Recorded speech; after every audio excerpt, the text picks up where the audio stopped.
A billionaire mother installed 16 hidden cameras throughout her mansion, desperate to protect her 6-year-old son from anyone who might hurt him again. She watched every nanny fail, every caregiver break, every moment her grief-stricken child spiraled further into rage and isolation. Then came Aidan Shaw, a broken single father with nothing left to lose.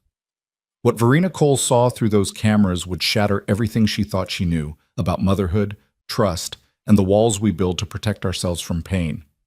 This is the story of how a stranger unlocked the child no one could reach and saved a mother who'd forgotten how to live. Stay with me until the end and comment your city below so I can see how far this story travels. The crash echoed through the east wing of the Cole mansion at 3:47 p.m. on a Tuesday afternoon, and Verena Cole didn't flinch. She simply reached for her phone, swiped past 17 unread emails, and opened the app that had become her lifeline and her curse. Camera 04, second floor playroom. The screen flickered to life, revealing the familiar scene of destruction. Milo, her 6-year-old son, her entire world, her greatest failure, stood in the center of the playroom surrounded by scattered wooden blocks, his small chest heaving, his face red and streaked with tears and snot. His hands were clenched into fists so tight his knuckles had gone white. "I hate you!" His voice cracked with the force of his rage. "I hate everything!" The nanny, Verena couldn't even remember this one's name anymore.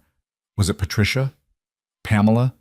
Stood frozen near the doorway, her back pressed against the wall, her professional composure crumbling like the tower Milo had just demolished. She was the 14th nanny in 8 months.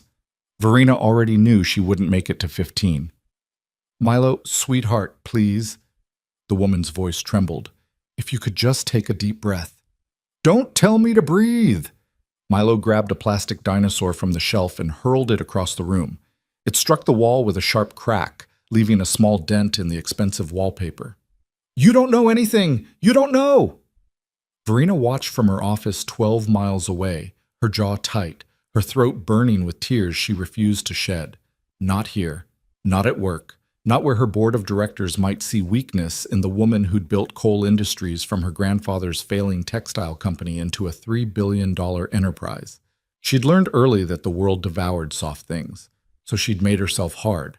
But Milo was still soft, still breakable, and she had no idea how to protect him without crushing him completely. The nanny was speaking again, her voice rising in pitch. "Milo, if you don't calm down right now, I'm going to have to call your mother." "I don't care. Call her. She won't come anyway." The word struck Verena like a physical blow. She leaned forward, her fingers white-knuckled around her phone, watching as her son collapsed onto the floor and began to sob, deep, wrenching sounds that no 6-year-old should know how to make. The nanny stood there for another 30 seconds, clearly calculating whether the 6-figure salary was worth this level of chaos. Then she straightened her shoulders, walked to where she'd left her purse on the reading chair, and picked it up. "I'm sorry," she said quietly. Though whether she was speaking to Milo or to the cameras she suspected were watching, Verena couldn't tell. "I can't do this." She left the room. Milo didn't even look up. He just lay there on the floor, curled around himself, crying into the expensive Persian rug that his father had chosen 3 years ago, back when their family had still been whole. Verena closed the app, dialed her head of household. "Marcus, the nanny quit. Call the agency. Tell them we need someone by tomorrow morning." "Ms. Cole." Marcus hesitated, which was unlike him. He'd worked for her family for 20 years and had perfected the art of discretion. "The agency said they're running out of qualified candidates willing to work with Milo. They asked if we might consider alternative approaches, therapy, perhaps, or Milo has therapy, 3 sessions a week. What he needs is consistency and someone who won't abandon him the moment things get difficult." Her voice came out sharper than she'd intended. She softened it, barely. "Just find someone, Marcus. Please." "Yes, ma'am." She ended the call and sat in silence, staring at the city skyline beyond her office windows. 43 floors above Manhattan, isolated and untouchable. Just the way she'd designed her life. Her phone buzzed. Another email. Another crisis. Another reason to stay late, to miss dinner, to review the camera footage at midnight and pretend she was present in her son's life. She opened her laptop instead, pulling up the spreadsheet her assistant had prepared. A ranked list of every qualified nanny, au pair, and childcare specialist within a 50-mile radius. Most of the names were crossed out, annotated with brief explanations. Declined position, withdrew application, accepted position elsewhere. At the very bottom of the list, almost an afterthought, was a name she didn't recognize. Aidan Shaw. 34. Single parent. Previous experience: stay-at-home father, 3 years. Current employment: part-time work, various positions. References available upon request. Note: not traditional nanny background, but agency flagged as potential candidate due to personal parenting experience and immediate availability. Verena read it twice. A stay-at-home father wasn't what she'd had in mind. Her world was one of credentialed experts, degrees from prestigious institutions, documented experience with high net worth families. But she was also out of options. She forwarded the file to Marcus with a single line: interview him tomorrow, 8 a.m.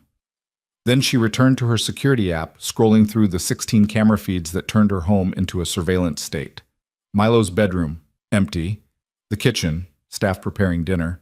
The library, undisturbed. The playroom.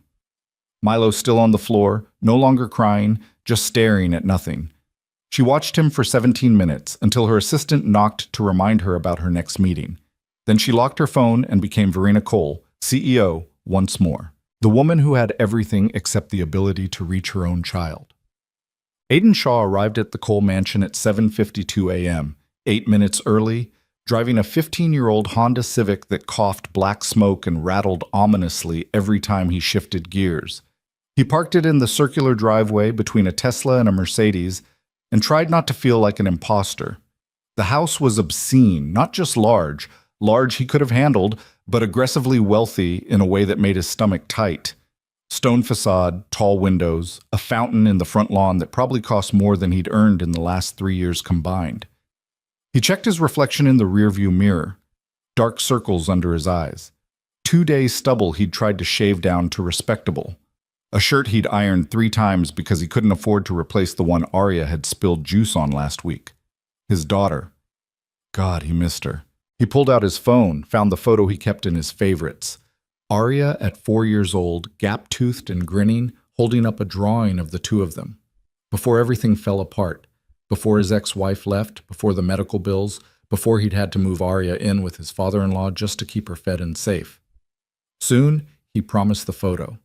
Just a few more months. I'm going to bring you home. He pocketed the phone and got out of the car. The front door opened before he could knock. A man in his 60s, impeccably dressed, regarded him with the neutral expression of someone who'd perfected the art of judgment. Mr. Shaw?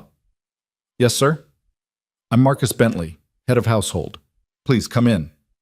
The interior was even more intimidating than the exterior.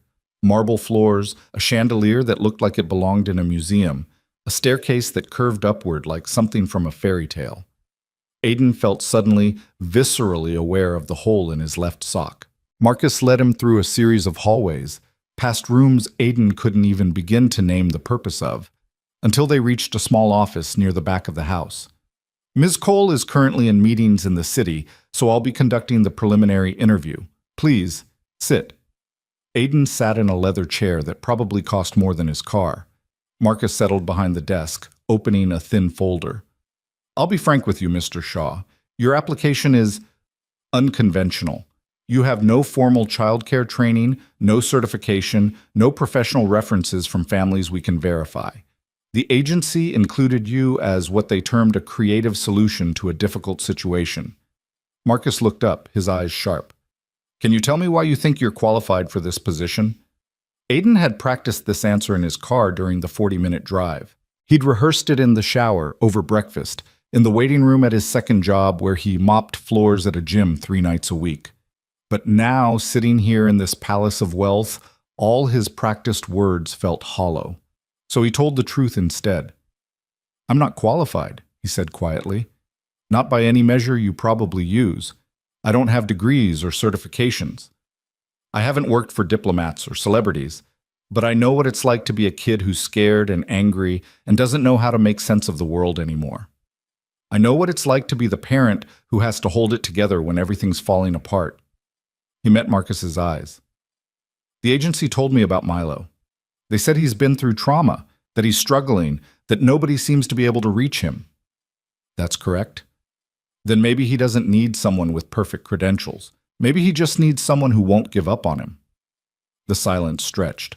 Marcus studied him with an intensity that made Aiden want to squirm, but he held still, held eye contact, refused to look away. Finally, Marcus closed the folder. The position pays $80,000 annually. Hours are Monday through Friday, 7 a.m. to 6 p.m., with occasional overnight stays if Ms. Cole needs to travel. You'll have your own room in the staff wing, health insurance included. He paused. But I need to be clear about something, Mr. Shaw. This is not a normal childcare position. Milo is brilliant and sensitive and currently very, very damaged. He will test you. He will push every boundary. He will try to make you leave, because everyone else has. I won't leave, Aiden said. 14 people before you have said the same thing. Then I'll be the 15th who means it. Marcus's expression didn't change, but something flickered in his eyes. Approval, maybe, or hope. Ms. Cole has security cameras throughout the house, for Milo's safety. You'll be monitored. Aiden nodded. He'd expected as much. That's fine. Then let me introduce you to Milo. They found him in this playroom, the same room where he'd destroyed the tower yesterday, though someone had cleaned up all evidence of the destruction. Milo sat in the corner near the window, building something with blocks, his back to the door. He didn't look up when they entered. Milo, Marcus said gently, this is Mr. Shaw. He's going to be spending time with you starting today. No response. Milo added another block to his structure, some kind of wall, Aiden realized, tall and defensive. Marcus glanced at Aiden, a silent question. Your move. Aiden crossed the room slowly, giving Milo space, and lowered himself to the floor about 6 feet away. Not hovering, not invading, just present. He sat cross-legged, wincing slightly at the protest in his knees, and watched Milo build. That's a good wall, Aiden said after a minute. Strong foundation. You planning to make it a castle? Milo's hand stilled, but he didn't turn around. It's not a castle. What is it? It keeps people out. Aiden nodded, even though Milo couldn't see him. Makes sense. Walls are good for that. You should go away. I could, Aiden agreed, but I just got here, and I drove a really long way. My car made this sound like a dying robot the whole time. It was pretty embarrassing. Despite himself, Milo's shoulders shifted slightly. Not quite a laugh, but close. Why did you come if your car is stupid? Because I heard there was a kid here who likes building things, and I'm pretty good at building things too. Thought maybe we could build something together. He paused. But if you'd rather build alone, that's okay too. I can just sit here and be quiet. I'm good at that. Milo finally turned around.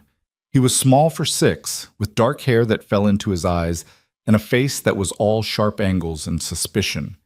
He studied Aiden with the intensity of someone much older, searching for lies. What do you want to build? Milo asked finally.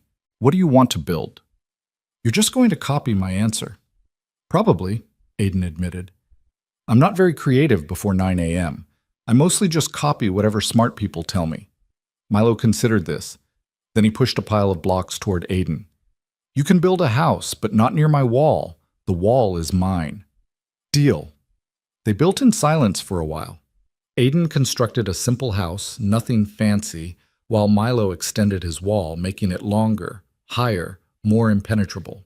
Marcus watched from the doorway for a few minutes, then quietly left. After 20 minutes, Milo spoke again. Do you have kids? Yeah, a daughter. Her name's Aria. She's 4. Where is she? She lives with her grandpa right now, in a different state. Why? Aiden chose his words carefully. Because sometimes grown-ups have to make hard choices. And right now the best choice for Aria is to be somewhere stable and safe while I work on making things better. Milo added another block to his wall. My dad died. The words were flat, factual, devastating. I know, Aiden said quietly. I'm really sorry. Everyone says that. Sorry doesn't bring him back. No, it doesn't. And my mom doesn't even care. She's never here. She just works all the time. Aiden looked at the boy, saw the anger and hurt written in every line of his small body, and recognized something he'd seen in the mirror. I bet she cares a lot. Sometimes when people are really sad, they don't know how to show it, so they hide in work or other things because it feels safer than feeling sad. That's stupid. Yeah, Aiden agreed. It kind of is. Milo knocked down part of his wall, then immediately started rebuilding it. Are you going to quit like everyone else? No. They all say that. I'm not them. How do I know? Aiden met his eyes. You don't, not yet. But I'm going to show up every day, and eventually you'll see I mean it. Milo stared at him for a long moment. Then he pushed another pile of blocks toward Aiden. Your house needs a roof. It's a stupid house without a roof. You're absolutely right, Aiden said, and started building. Done. 12 miles away in her office overlooking Manhattan, Verena Cole watched the entire exchange on her phone. She'd been in a budget meeting when the notification came through. Camera 04. Motion detected. She'd excused herself, claiming an urgent call, and locked herself in the executive bathroom to watch. Now she stood in that bathroom, her back against the cold marble wall, staring at the screen. The new hire, Aiden Shaw, sat on her son's playroom floor like he belonged there. No expensive suit, no artificial cheerfulness, no frustrated sighs when Milo gave short, hostile answers. Just quiet presence. Patience. The kind of ease around children that came from actual experience, not training manuals. When Milo pushed the blocks toward him and called his house stupid, Aiden had smiled. Not a fake, patronizing smile, but genuine amusement. And Milo, her beautiful broken boy who'd been screaming at strangers for months, was building beside him. Verena's hand trembled slightly as she paused the feed, zooming in on her son's face. He looked focused, calm. Not happy, not yet, but not drowning either. She closed her eyes, leaning her head back against the wall. Please, she thought, a prayer to no one in particular. Please let this one work. Then she straightened her jacket, checked her reflection, and went back to her meeting, where she negotiated a $40 million merger without once revealing that her mind was 12 miles away, watching a stranger unlock the child she couldn't reach. The first week passed in a careful dance of boundaries and broken expectations. Aiden arrived every morning at 7 a.m., bringing with him the quiet steadiness that seemed to drain tension from rooms. He didn't try to force conversation or activities. He followed Milo's lead, offering options but never demands, sitting in comfortable silence when Milo needed space. The tantrums didn't stop. On Wednesday, Milo threw a cup of juice across the kitchen when Aiden suggested they make sandwiches together. On Friday, he locked himself in his bedroom for 3 hours, refusing to come out even for lunch. But something was shifting. Aiden could feel it in the small moments. Milo asking what Arya liked to eat. Milo showing him a drawing without being prompted. Milo sitting closer during their afternoon reading sessions. And in her office, her apartment, her car during the evening commute, Verena watched. She watched Aiden clean up the spilled juice without anger, explaining gently but firmly that throwing things wasn't okay, but that being upset was. She watched him sit outside Milo's locked door and read a story aloud, his voice carrying through the wood, waiting patiently until the lock finally clicked open. She watched him crouch down to Milo's eye level for every conversation, never towering, never using his size to intimidate. She watched, and something inside her chest cracked open just a little bit. By the end of the second week, Marcus pulled Aiden aside after Milo had gone to bed. "You're doing well," Marcus said, which from him was the equivalent of a standing ovation. "Better than well." Milo's therapist called Ms. Cole yesterday. She said he's been more communicative in their sessions, talking about his feelings instead of just acting them out. Aiden felt relief flood through him. "That's good. That's really good. Ms. Cole wanted me to tell you," Marcus hesitated, choosing his words carefully. "She wanted me to tell you thank you. She's noticed the changes." "She's watching the cameras," Aiden said.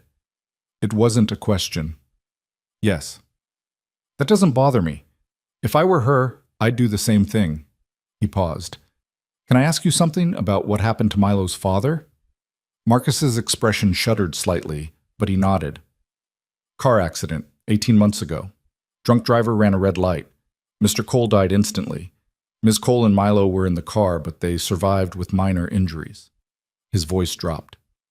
Minor physical injuries. Aiden's chest tightened. God. Milo was in a booster seat in the back. He saw everything. The therapy helps, but Marcus shook his head. Some things you can't unsee. And Ms. Cole, she threw herself into work. It's how she copes, how she's always coped. But Milo interpreted her absence as abandonment. He thinks she doesn't care about him. He thinks she cares more about her company than about him. Aiden was quiet for a moment. Does she know he feels that way? I believe she suspects. But Ms. Cole doesn't know how to bridge that gap. She never learned how to be vulnerable, even with her own child, especially with her own child. Marcus met Aiden's eyes. That's why you're so important. You're showing Milo what healthy emotional expression looks like. And whether she admits it or not, you're showing Ms. Cole too. Done. 3 weeks into the job, Aiden took Milo to the garden behind the mansion, a sprawling space that had been professionally maintained but clearly never used for anything other than aesthetics. You ever plant anything before? Aiden asked, kneeling beside a cleared patch of soil, various seed packets spread between them. Milo shook his head. It's pretty cool. You put this tiny seed in the dirt, give it water and sunlight, and eventually it becomes something big, like magic, but real. He held up a packet of sunflower seeds. Want to try? They planted 6 seeds, Milo's small hands patting the soil carefully after each one.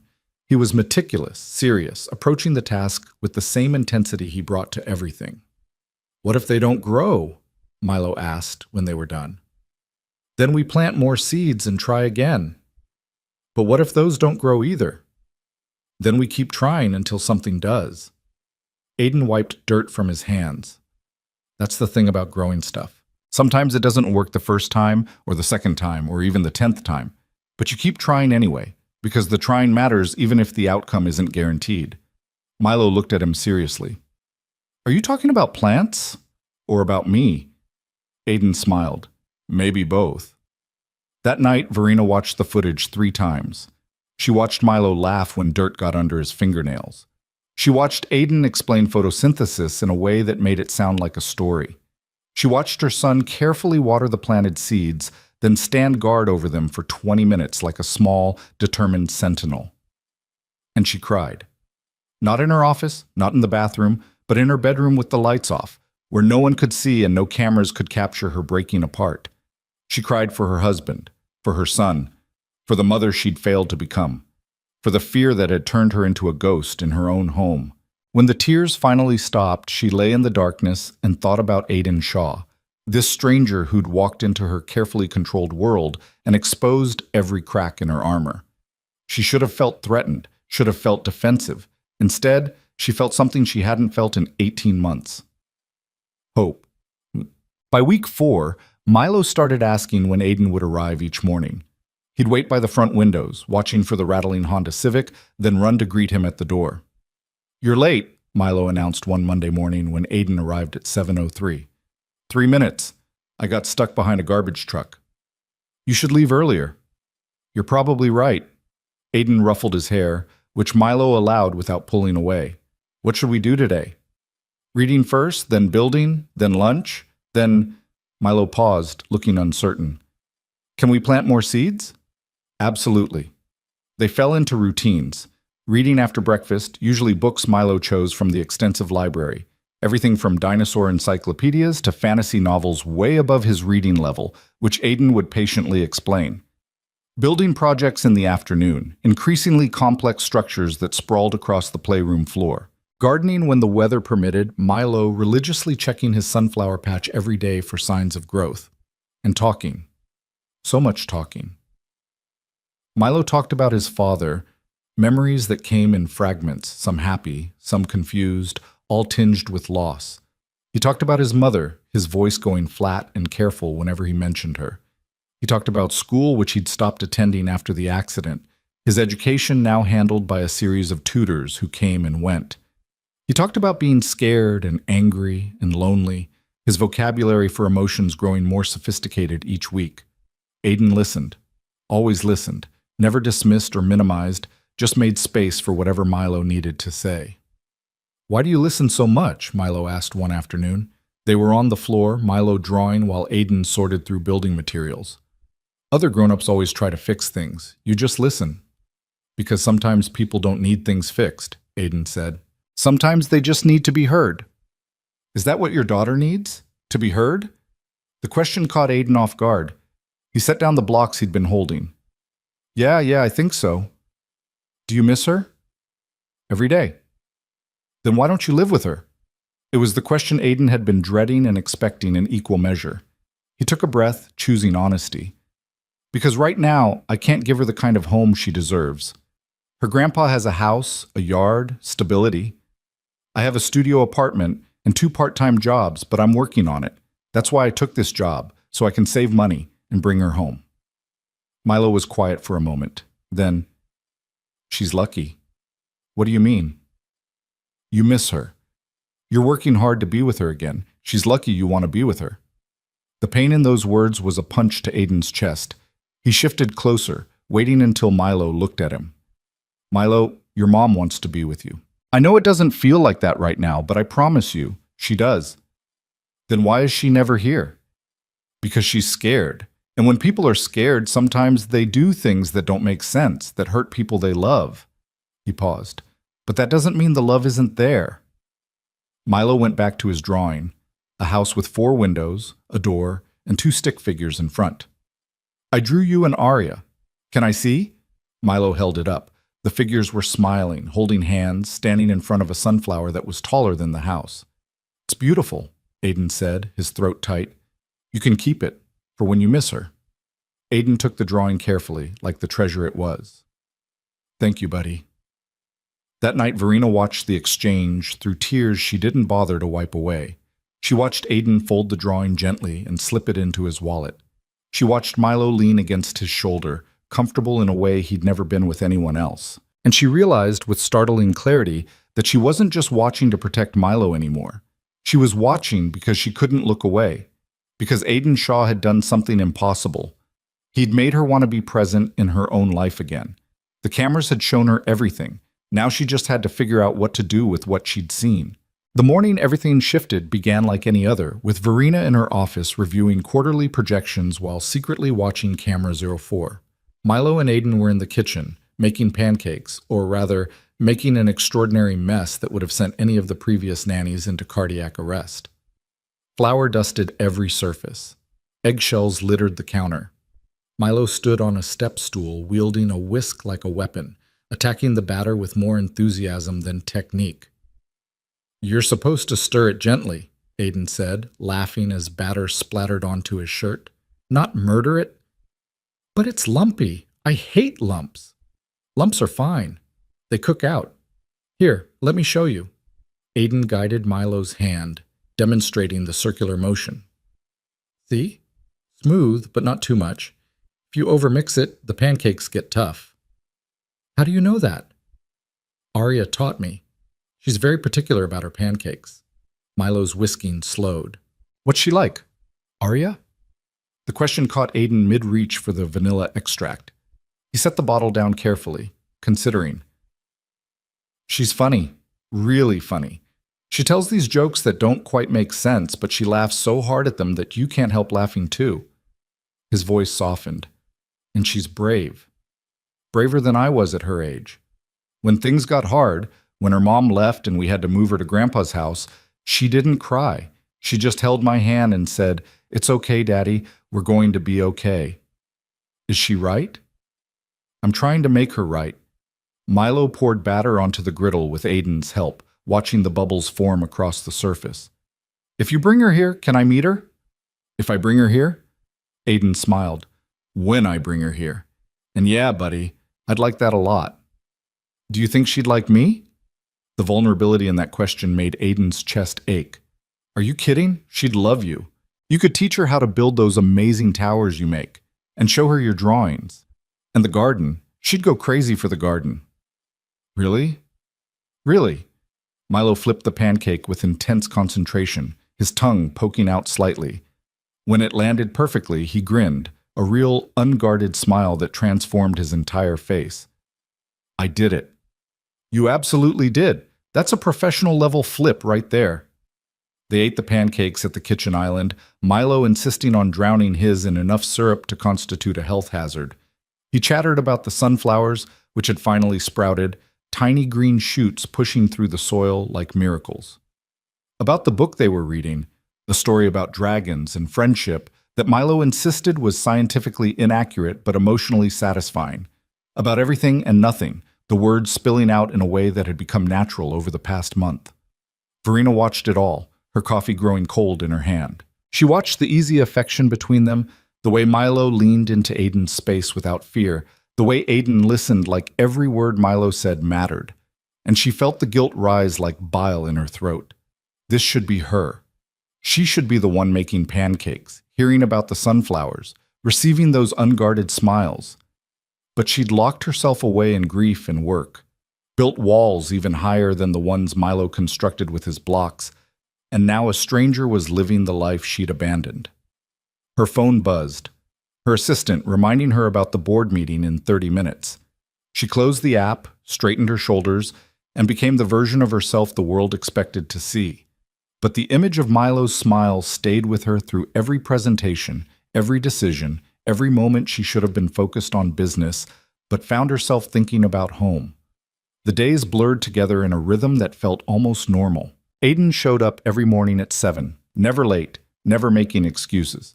He taught Milo how to crack eggs without getting shells in the bowl, how to tie his shoes using the bunny ear method, how to breathe through anger instead of drowning in it. They built elaborate cities from blocks, painted pictures that Marcus hung on the refrigerator, read until Milo's eyes grew heavy.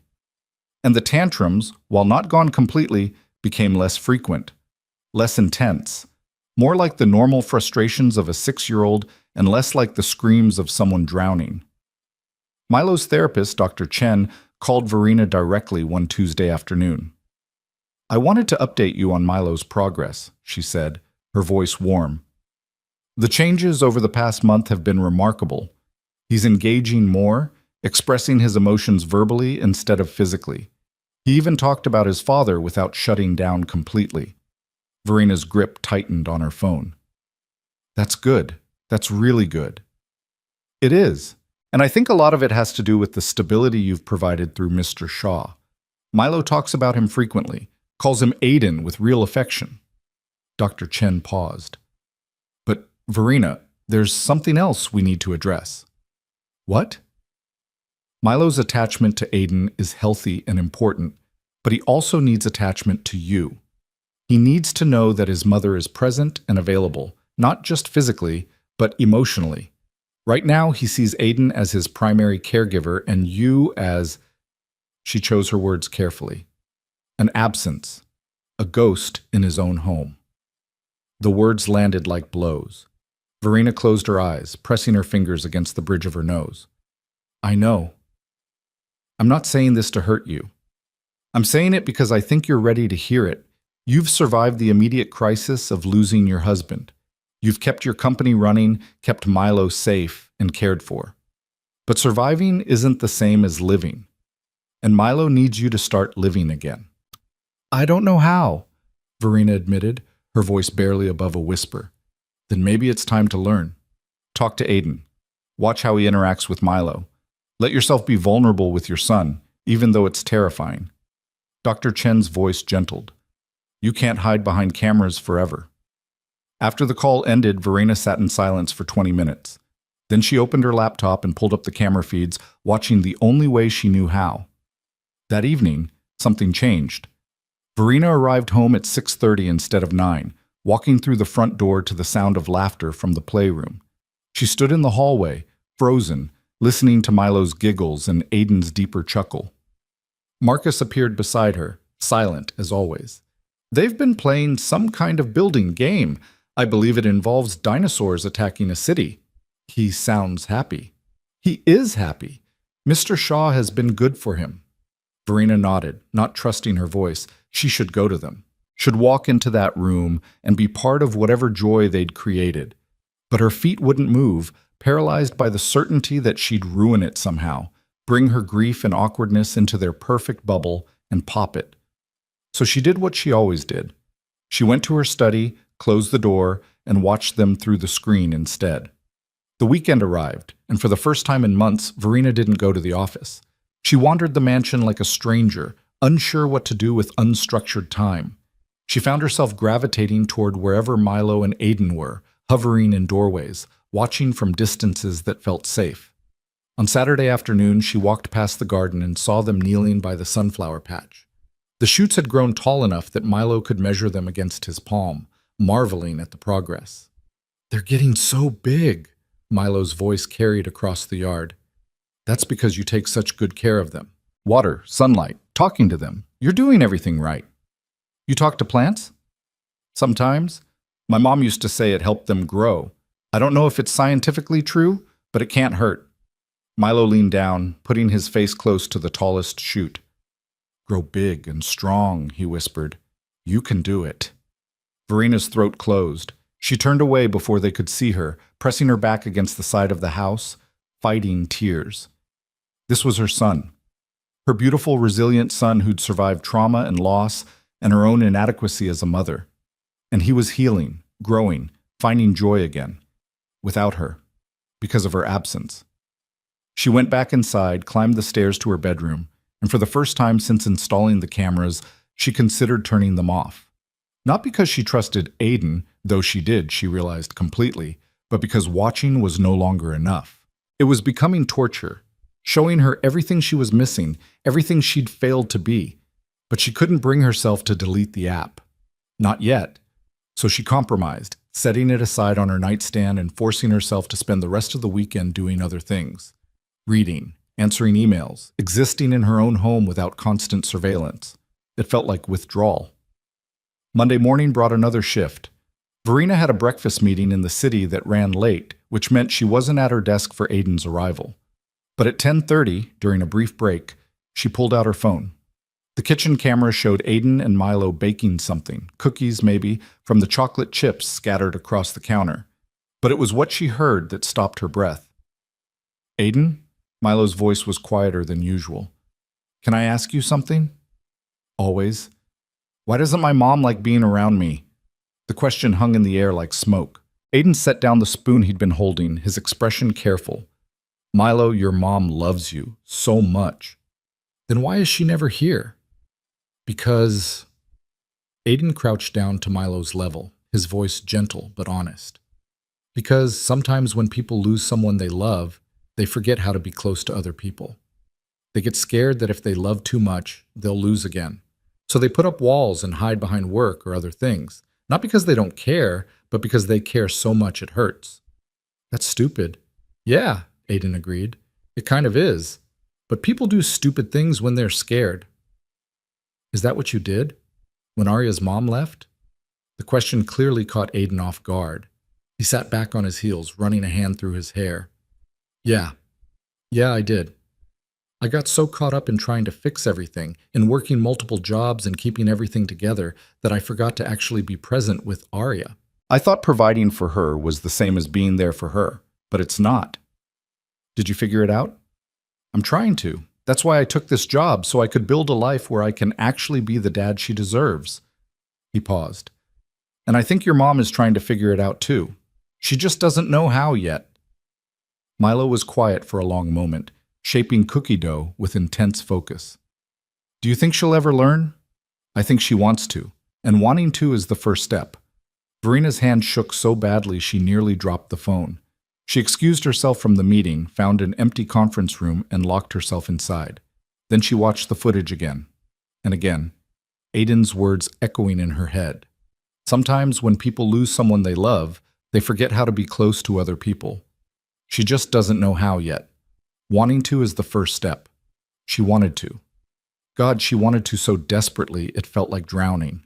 But the gap between wanting and doing felt impossibly wide, and she had no idea how to bridge it.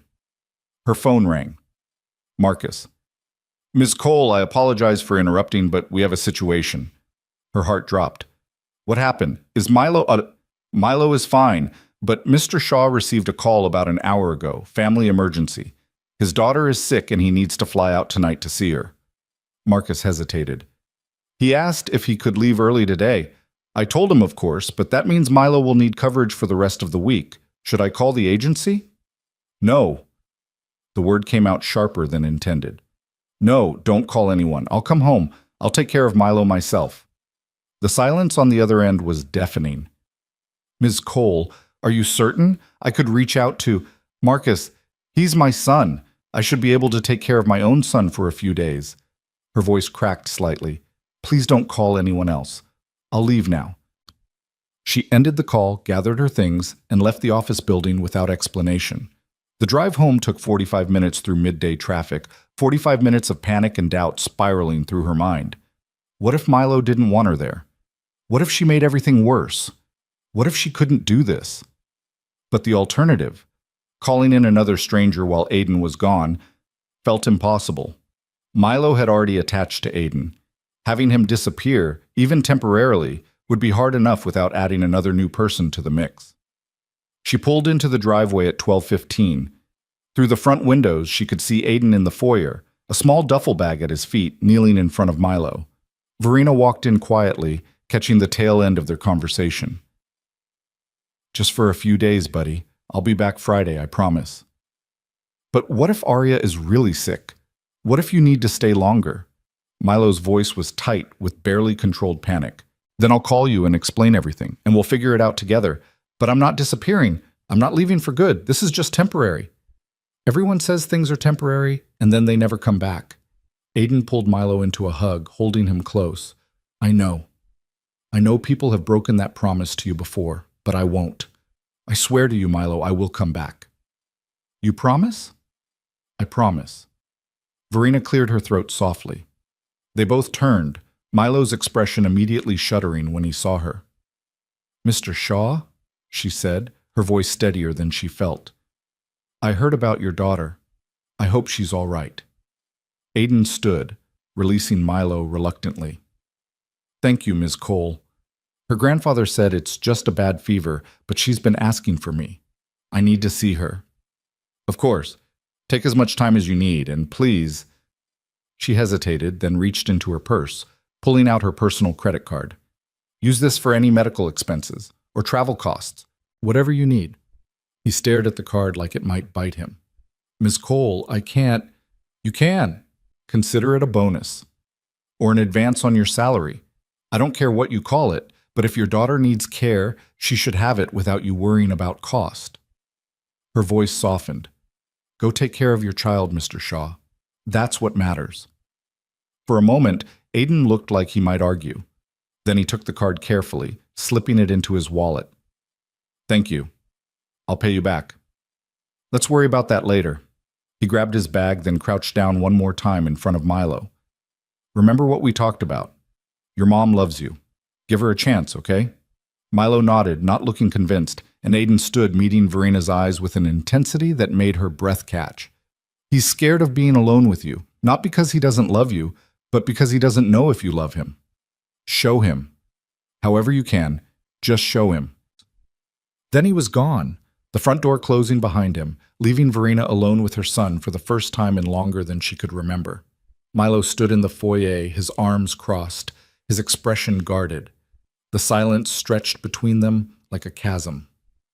So, Verena said finally, her voice coming out awkward and too formal. What should we do? I don't know. What do you want to do? I asked you first. You're the grown-up. You're supposed to decide. Verena took a breath, forcing herself to be honest. Milo, I don't know what we should do. I don't know what you like to do anymore. I don't know your routines or your favorite foods or what makes you happy, and that's my fault. She struggled for words. I've been hiding. From you, from my feelings, from everything, and I'm sorry. Milo's arms tightened around himself. Aiden says you're sad about Daddy. Aiden's right. I am sad about Daddy every single day. Me too. I know, sweetheart. I know you are. Then why can't we be sad together instead of you being sad at work? The question broke something in her chest. She knelt down, bringing herself to his level the way she'd seen Aiden do 100 times through the cameras. Because I was scared that if I let myself feel sad around you, I wouldn't be able to stop. And I thought you needed me to be strong. I don't need you to be strong. I need you to be here. Tears spilled down her cheeks before she could stop them. You're right. You're absolutely right. Milo watched her cry with wide eyes, like he'd never seen her do it before. He probably hadn't. She'd hidden every tear, every moment of weakness, afraid that showing vulnerability would shatter the last pieces of their broken family. But maybe hiding was what had shattered them instead. Mom? Milo's voice was small. Are you okay? No, she admitted. I'm not okay. But maybe that's all right. Maybe we don't have to be okay all the time. Slowly, carefully, Milo stepped forward. He wrapped his small arms around her neck, and Verena pulled him close, holding him the way she should have been holding him for months. He smelled like sunshine and chocolate chips and everything she'd been missing. I love you, she whispered into his hair. I love you so much, Milo. I'm so sorry I made you doubt that. I love you too, Mom. They stayed like that for a long time, kneeling on the marble floor of the foyer, holding each other while the afternoon sun streamed through the tall windows. Eventually, Milo pulled back, wiping his nose on his sleeve. Aiden and I were making cookies before he left. They're probably ready to go in the oven now. Would you want help with that? Milo considered her seriously. Do you know how to make cookies? I used to, before I started buying them from fancy bakeries. She managed a small smile. But I'm willing to learn again, if you'll teach me. Okay, but you have to do exactly what I say. Aiden taught me the right way. Deal. They went to the kitchen together, where the cookie dough waited in neat rows on baking sheets. Verena preheated the oven while Milo explained each step with the seriousness of a general planning military strategy. You have to set the timer for exactly 12 minutes. Not 11, not 13. 12. 12 minutes. Got it. And you can't open the oven to check on them. Aiden says that lets out the heat and makes them cook weird. No opening the oven. Understood. They slid the trays in and set the timer. While they waited, Milo pulled out the drawings he'd been working on. Elaborate scenes of dragons and castles, and in one corner, stick figures that Verena recognized as himself, Aiden, and Arya. These are beautiful, she said, studying them carefully. You're really talented. Aiden says art is about expressing feelings, not about making it perfect. Aiden sounds very wise. He is. Milo paused. Do you think he's okay? Do you think Arya's really sick, or if it's something worse? The worry in his voice made Verena's heart ache. I think Arya is going to be fine, and I think Aiden will take good care of her just like he takes good care of you. He promised he'd come back. Then he'll come back. He seems like someone who keeps his promises. The timer beeped. They pulled out the cookies, slightly overdone on the edges but otherwise perfect, and ate them warm at the kitchen island, chocolate melting on their fingers. Milo chattered about the sunflowers, about the book he and Aiden were reading, about everything and nothing, and Verena listened with an attention she hadn't given anything in months. That evening, after dinner that Marcus had prepared because Verena's cooking skills had atrophied beyond repair, Milo asked if she'd read him a bedtime story. They went to his room, where Verena hadn't been in weeks, and she looked around at how much had changed. Drawings covered the walls, Milo's artwork, colorful and chaotic and beautiful. The bookshelf had been reorganized, clearly by someone who cared about categorization. The bed had new sheets, dark blue with constellations. Aiden picked those out, Milo said, following her gaze. He said everyone needs stars to look at before they fall asleep. Verena's throat tightened. She settled on the edge of the bed while Milo climbed under the covers, holding up a thick fantasy novel. This one. We're on chapter 7. She read until her voice grew hoarse, until Milo's eyes drooped and his breathing evened out. Then she sat there in the dim light of his constellation sheets, watching him sleep, and let herself feel the full weight of what she'd nearly lost. Her phone buzzed quietly. A text from an unknown number. Ms. Cole, it's Aiden. Arya's fever broke. She's going to be fine. Just wanted you to know so you could tell Milo in the morning. And thank you again for the card. You didn't have to do that. She typed back carefully. I'm glad she's okay. And yes, I did have to. Please don't worry about money. Just focus on your daughter. A moment later. How did today go? She stared at the question for a long time before responding. It was hard. and scary, and the best day I've had in 18 months. Thank you for pushing me to try. You're the one who showed up. That's the hardest part. Will you really come back Friday? I promised Milo I would, and I keep my promises. Verena looked at her sleeping son, at the peace on his face that she'd seen so many times through cameras but never in person. Then she looked at her phone, at this stranger who'd become essential, and typed one more message. We'll be here. Both of us. She stood quietly, turning off the light but leaving the door cracked open the way Milo liked it. Then she went to her own room, pulled out her phone one last time, and did something she hadn't done in 4 weeks. She opened the security app and deleted every indoor camera feed. Not permanently. She could reinstall them later if needed. But for now, for tonight, she chose trust over surveillance, chose presence over watching, chose to believe that some things didn't need to be monitored to be real. The week passed in a strange, stumbling dance of learning. Verena worked from home, taking meetings in her study but emerging regularly to check on Milo. They made meals together, chaotic, messy attempts that often required Marcus's intervention. They read every evening, working through the fantasy novel at a pace that felt both too fast and achingly slow. They talked about Daddy, tentatively at first, then more openly, sharing memories that hurt less when spoken aloud. And Milo, cautiously, began to trust that maybe his mother wasn't going to disappear again. On Thursday night, he asked if they could FaceTime Aiden. Verena hesitated. It felt like crossing some professional boundary, but the hope in Milo's eyes made her dial the number Aiden had texted from. He answered on the third ring, his face appearing on screen with a tired smile. Behind him, Verena could see a small, cluttered living room. "Hey, buddy." Aiden's expression brightened. "I was just thinking about you." "Hi, Aiden. Mom and I made spaghetti tonight and it was really bad, but we ate it anyway." Aiden laughed. "That's the spirit. How are the sunflowers?" "Still growing. I measured them this morning. They're almost up to my knee now." They talked for 15 minutes, Milo filling Aiden in on every detail of the past 4 days. Then a small face appeared beside Aiden's, a little girl with dark curls and enormous brown eyes. "Is that Milo?" she asked shyly.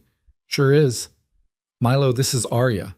Arya, this is my friend Milo I've been telling you about." "Hi," Milo said, suddenly shy himself. "Are you feeling better?" Arya nodded. "Uh-huh. Daddy made me soup and read me stories, and now my fever is gone." "That's good. Aiden is really good at taking care of people." "I know. He's the best daddy." Verena watched the interaction, saw the gentleness in how Aiden spoke to both children, the easy affection. And she saw something else, too, the worn couch behind them, the crack in the wall that had been poorly patched, the exhaustion in Aiden's eyes that he tried to hide behind smiles. This man had walked into her palace of wealth and privilege and asked for nothing, had cared for her son with a devotion that required no payment beyond a fair salary, had kept his own struggles invisible because that wasn't Milo's burden to carry. After they said goodbye and ended the call, Milo turned to her seriously. "Mom, can we help them?" "What do you mean?" "Aiden and Arya, they don't have a nice house like us, and Aiden works really hard, but he can't bring her home yet. Can we help them?" Verena pulled him onto her lap, this child who'd survived so much loss and still had room in his heart for other people's pain. "I think we can figure something out. But Milo, we have to be careful. Some people are proud. They don't like feeling like they need help. Aiden's not proud. He's just sad that he can't be with Arya all the time. Then we'll think of a way to help that doesn't feel like charity, okay?" "Okay." That night, after Milo was asleep, Verena sat in her study and thought about the cameras she'd deleted, about the surveillance she'd relied on instead of participation, about the fact that she'd learned more about Aiden in 4 days of actual interaction than in 4 weeks of watching through screens. She'd seen him caring for Milo, but she'd never seen his own life, his own struggles, the weight he carried alone, and she'd never asked. Friday morning arrived with the kind of nervous energy that made Milo bounce off walls. He checked the driveway every 5 minutes, watching for Aiden's distinctive rust bucket Honda. At 7:03 it pulled up. Milo ran to the door before Aiden could even knock, flinging it open with enough force to make Marcus wince. "You came back!" Aiden caught him as he launched himself forward, lifting him in a hug. "I told you I would." "I know, but I was still worried." "That's okay. Being worried is normal. But I'm here now." He set Milo down, his eyes finding Verena where she stood in the hallway. Something passed between them. Understanding, maybe, or recognition of how much had shifted in 5 days. "Welcome back, Mr. Shaw," she said quietly. "How's Arya?" "Much better. Thank you for asking. And thank you for," he gestured vaguely, encompassing everything, "for taking care of him." "That's my job. I'm his mother." "I know, but it's still good to hear you say it." Milo tugged on Aiden's hand. "Come see the sunflowers. They grew so much. And Mom and I finished chapter 12. 12? That's 3 whole chapters. You guys have been busy." As Milo dragged Aiden toward the back door, chattering nonstop about everything they'd done, Verena found herself following at a distance, watching, but differently now. Not through a screen, not from hiding, but openly, allowing herself to be part of the scene instead of just an observer. In the garden, Milo proudly displayed the sunflowers, which had indeed grown impressively. Aiden crouched down, examining them with appropriate seriousness, praising Milo's caretaking skills. And Verena stood there in the morning sun, watching her son laugh, and realized something that should have been obvious from the start. She'd hired Aiden to care for Milo, but somehow, without meaning to, he'd started caring for both of them, teaching Milo how to express emotions, teaching Verena how to be present, showing them both what it looked like to love imperfectly, but completely. She thought she was watching him through those cameras, evaluating his performance, judging his worthiness, protecting her son from potential harm. But the truth was simpler and more terrifying. She'd been watching because she was learning how to be the mother Milo needed, learning how to connect again, how to feel again, how to live in her own life instead of observing it from a safe distance. And now, standing here in the garden with her son's laughter ringing out, and this stranger who wasn't a stranger anymore teaching her child about growth and patience and care, she understood something else too. She wasn't ready to let Aiden Shaw walk out of their lives when this job eventually ended, which meant she needed to figure out what came next before that ending arrived. The fragile peace lasted exactly 11 days. Verena had fallen into a new rhythm, one that felt both foreign and right. She came home earlier most evenings, joining Milo and Aiden for dinner. She'd reinstalled the camera app, but found herself opening it less and less, choosing instead to simply walk into rooms where her son was, rather than watching from afar. The work emails still flooded in. The board meetings still demanded her attention, but she'd started setting boundaries she'd never enforced before. Milo responded cautiously to her presence, like a wild animal learning that food offered from a hand wouldn't hurt him. He still gravitated toward Aiden naturally, still sought him out first when something went wrong, but he'd started including Verena too. Small things, showing her drawings, asking her opinion on which book to read next, letting her help with the sunflowers that were now tall enough to require stakes for support. It felt like healing, slow, uncertain, but real. Then came the Wednesday that shattered everything. Verena was in a video conference when her phone lit up with a notification. Camera 11. Study. Motion detected. She almost ignored it, but something about the timestamp made her pause. 3:47 in the afternoon. Milo should have been in the playroom or outside with Aiden, not in her study where she kept her late husband's things. She muted her microphone, opened the app with trembling fingers. The study looked like a crime scene. Books pulled from shelves, papers scattered across the floor, and in the center of it all, Milo stood surrounded by shattered clay sculptures. The pieces that Daniel had collected over their 12 years of marriage, folk art from their travels, each one precious and irreplaceable, now reduced to fragments. Milo held another sculpture in his hands, his chest heaving, his face contorted with something beyond simple anger. This was rage mixed with anguish, terror bleeding into destruction. "I hate them," his voice cracked. "I hate everything that reminds me he's gone." He threw the sculpture. It exploded against the fireplace, shards scattering like shrapnel. Verena's hand flew to her mouth, stifling a cry. Those sculptures. Daniel had loved those sculptures, had spent hours in this study, arranging and rearranging them, telling her the story behind each one. The bird from Morocco, the dancer from Bali, the turtle from that tiny gallery in Santa Fe. All gone. On screen, Aiden appeared in the doorway. Verena expected him to be angry, to grab Milo, to stop the destruction. Instead, he stepped carefully into the room, his expression calm despite the chaos, and lowered himself to the floor among the broken pieces. "I hate them too sometimes," Aiden said quietly. Milo spun around, another sculpture clutched in his white-knuckled grip. "You don't understand. You don't—" "I do." Aiden's voice was gentle but firm. "I understand hating things that remind you of what you lost, that make you remember what used to be but isn't anymore." "Then why doesn't Mom get rid of them? Why does she keep Dad's things everywhere like he's coming back when we both know he's never coming back?" Tears streamed down Milo's face. "He's never coming back, and she won't admit it, and I can't. His words dissolved into sobs. He still held the sculpture, his arm drawn back, ready to throw. Aiden didn't move to stop him. Instead, he picked up one of the already broken pieces and held it out. "Here, break this one too." Milo stared at him, confused. "What?" "If you need to break things to get the feelings out, then break them. But do it on purpose. Not because you're out of control, but because you're choosing to. Here." He gestured to the fragments around him.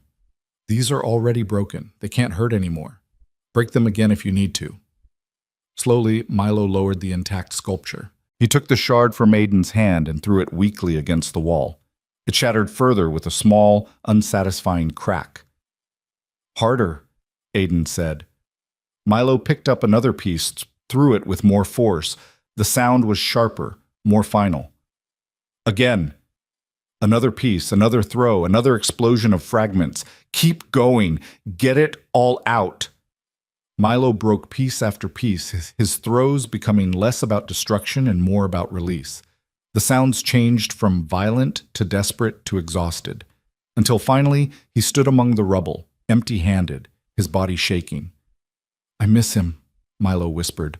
"I miss him so much it feels like I can't breathe." "I know, buddy. And I'm scared. I'm so scared all the time." Aiden opened his arms. "What are you scared of?" Milo collapsed into him, clutching at his shirt like a lifeline. The words came out in broken fragments, punctuated by sobs that shook his entire frame. "I'm scared Mom will disappear like Dad did. I'm scared she'll be here one day and gone the next, and I won't get to say goodbye. I'm scared she doesn't need me, that her work is more important, that I'm not enough to make her want to stay." The words hit Verena like physical blows. She slid down the wall of her office, the phone clutched in both hands, watching through tears as her son voiced every fear she'd planted in him through her absence. "I'm scared," Milo continued, his voice muffled against Aiden's shoulder, "that everyone I love will leave and I'll be alone forever. And I'm scared that it's my fault, that I'm too broken and too angry and too much trouble, and that's why nobody stays." "Oh, Milo," Aiden held him tighter. "None of that is true. You are not too much. You are not broken. And you are not the reason people leave. Sometimes terrible things happen that have nothing to do with us, no matter how much we wish we could have stopped them. But what if Mom leaves too? She won't. You don't know that. Dad didn't mean to leave, and he did anyway. What if something happens to Mom too? What if I lose her like I lost him?" Aiden pulled back just enough to look Milo in the eyes. "You want to know the truth? The scary truth that nobody likes to say out loud?" Milo nodded, hiccuping. "You're right. I can't promise nothing will happen to your mom. None of us can promise that because life is unpredictable and sometimes terrible things happen to good people. But here's what I can tell you. Your mom loves you. More than her company, more than her work, more than anything. She's been scared too, scared of losing you, scared of not being enough, scared of doing everything wrong. But she's trying. Every day she's trying to be braver for you. How do you know? Because I've seen it. The way she looks at you when she thinks nobody's watching. The way she asks me questions about what you like and what makes you happy. The way she came home early all last week, even though I know she had important meetings. She's learning, Milo, just like you're learning. And maybe that's all any of us can do. Just keep learning and trying and showing up, even when it's scary." Milo was quiet for a long moment, his breathing gradually evening out. Then he looked at the destruction around them, at the broken sculptures that could never be put back together. "Mom's going to be so mad." "Maybe. Or maybe she'll understand." I ruined Dad's things. You didn't ruin them. You expressed feelings that were too big to hold inside anymore. There's a difference. Aiden stood, lifting Milo with him. Come on, let's get you cleaned up, and then we'll figure out how to talk to your mom about this. I don't want to talk to her. She'll hate me. She won't hate you. She could never hate you. Aiden's voice was firm. But we do need to tell her what happened. Not because you're in trouble, but because she needs to understand what you're feeling, okay? Milo nodded reluctantly, and they left the study. Aiden's arm around the boy's shoulders, steady and supporting. Verena sat on her office floor for another 5 minutes, unable to move, unable to process. Her son thought she might disappear, thought her work was more important than him, thought he was too broken to love. And he was destroying his father's memory because nobody had taught him how to hold grief without it destroying him first. She'd failed. As a mother, as a widow, as a human being, she had failed spectacularly. All her money, all her success, all her carefully controlled surveillance. None of it had protected Milo from the pain of losing his father and feeling like he was losing his mother, too. Her assistant knocked on the door. Miss Cole, they're waiting for you to unmute. Cancel the rest of my meetings, Verena said, her voice hollow. All of them. Today, tomorrow, the rest of the week. Cancel everything. But the board presentation, I said, cancel everything. She ended the video call without explanation, grabbed her bag, and left the office. The drive home was a blur of tears and traffic and the echo of Milo's words in her head. I'm scared she doesn't need me, that I'm not enough to make her want to stay. She pulled into the driveway at 4:30, her hands shaking so badly she could barely turn off the ignition. Through the front windows, she could see Marcus in the foyer, speaking with Aiden. No sign of Milo. Verena walked in on unsteady legs. Both men turned toward her, and the expression on Aiden's face told her he knew she'd been watching again. Where is he? Her voice came out rough. In his room, Aiden said quietly. He's calm now. We talked. He knows what happened wasn't okay, but he also knows his feelings are valid. I need to see him. Ms. Cole. Aiden stepped forward, his voice gentle. Maybe give him a few more minutes. He's still processing, and I think you might need a few minutes too. I watched it happen. I saw... Her voice broke. I saw everything he said. About being scared I'll leave. About not being enough. Then you know what needs to happen next. I don't. The admission tore out of her. I don't know how to fix this, how to fix him, how to fix us. You can't fix him. He's not broken. Aiden's eyes held hers. But you can be honest with him. Tell him you're scared too. Tell him you've been hiding because grief is terrifying and you didn't know how to be sad in front of him. Tell him the truth about why you work so much, why you've been absent, why everything fell apart after his father died. He's 6 years old. He's 6 years old, and he's been carrying adult-sized fear for 18 months. He can handle honesty better than he can handle uncertainty. Aiden's voice softened. Talk to him. Not as CEO Verena Cole, who has all the answers. As mom, who's just as lost and scared as he is. Verena looked toward the stairs, toward where her son was hiding from her in his own room. Then she looked at the study door, at the destruction waiting behind it. The sculptures. Daniel's sculptures. They're just things, Aiden said gently. They were his favorite things. They were pieces of him I still had. And now Milo needs you more than you need pieces. You have to choose which matters more, the memory of what you lost or the reality of what you still have. The words settled over her like a weight. She nodded slowly, unable to speak past the lump in her throat, and walked toward the stairs. Milo's door was closed but not locked. Verena knocked softly.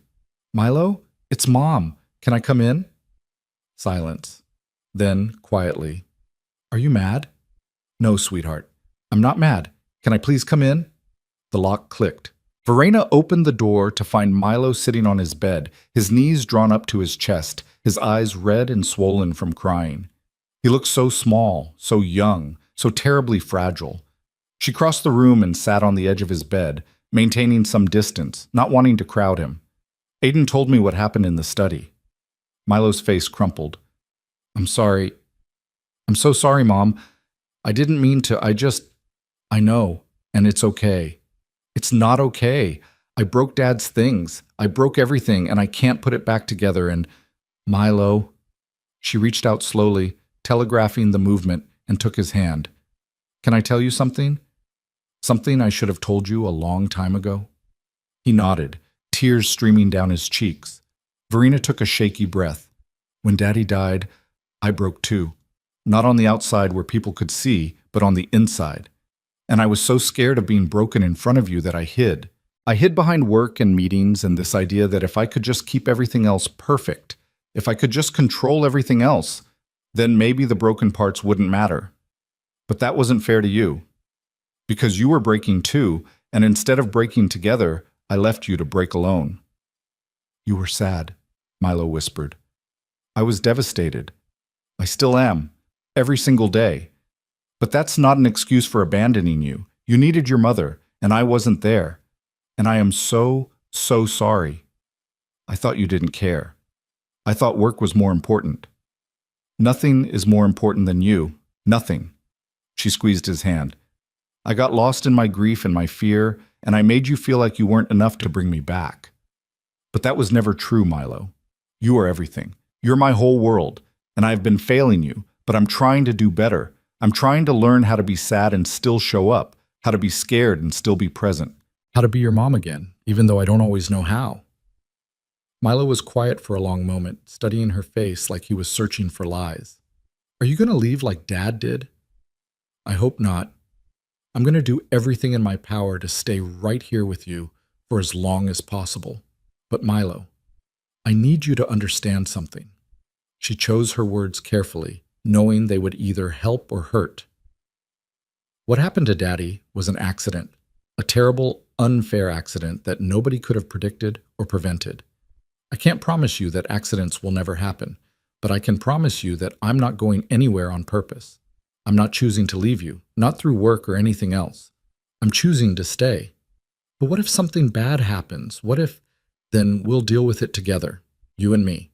But we can't live our lives being so scared of what might happen that we forget to be alive right now. She pulled him closer, and he came willingly, curling into her side. I don't want to miss any more of your life because I'm too afraid of losing it. Do you understand? I think so. And Milo? About the sculptures. You were right to be angry that I kept them everywhere. I was holding on to Dad so tightly that I forgot you needed to grieve him in your own way. Those things were important to me, but they were making you feel like I cared more about preserving his memory than about your feelings. And that wasn't fair. I shouldn't have broken them. Probably not. But I understand why you did. And we can talk about better ways to express anger next time, okay? Ways that don't involve destroying things. Like what? I don't know yet, but we'll figure it out together. Maybe talk to Dr. Chen about it.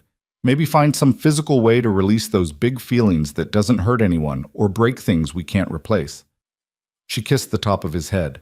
The important thing is that you tell me when you're feeling that angry or scared instead of holding it in until it explodes. Will you really listen? Yes, I promise I will really listen. They sat together in silence, Milo's breathing gradually calming, his body relaxing against hers. Outside, the sun was beginning to set, casting long shadows across his constellation sheets. Mom? His voice was small again. Can Aiden stay with us? Forever? The question caught her off guard. What do you mean? I mean, can he not be just my nanny? Can he be, like, part of our family? Because I don't want him to leave when I get older and don't need a nanny anymore. Verena's throat tightened. You really care about him, don't you? He's the best. He listens, and he doesn't get mad when I'm mad, and he keeps his promises, and Arya needs her dad, and I thought maybe... Milo looked up at her hopefully. Maybe they could live here with us? So Aiden doesn't have to be away from her anymore? And so I don't have to worry about him leaving? It was the question Verena had been dancing around for weeks, the idea that had been forming in the back of her mind every time she watched Aiden with Milo, every time she saw how naturally he'd integrated into their broken family and made it feel almost whole again. That's a big decision, she said carefully. We'd have to talk to Aiden about it, see what he wants. But Milo, even if Aiden can't live here permanently, that doesn't mean he's going to disappear from your life. We can make sure you stay connected to him, okay? But it's not the same. No, it's not the same. But sometimes we don't get exactly what we want, and we have to find ways to be happy with what we can have. Milo was quiet, processing. Then, can we at least ask him? About maybe helping him get Arya back? Yeah, sweetheart. We can definitely talk to him about that. They went downstairs together, Milo's hand in hers, and found Aiden in the kitchen with Marcus. Both men looked up as they entered, and Aiden's expression shifted to relief when he saw them together, united instead of fractured. Hey, buddy, Aiden said softly. How are you doing? Better. Mom and I talked. Milo squeezed Verena's hand.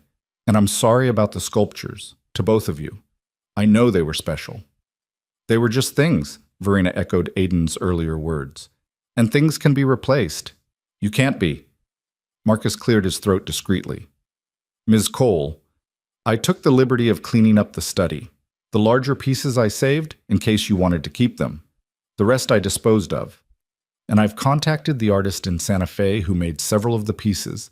She's still working and may be able to create new ones if you'd like. Thank you, Marcus, but I think... Verena looked at Milo, then at the study door visible from the kitchen. I think it's time to redecorate that room. Make it into something new instead of a shrine to the past.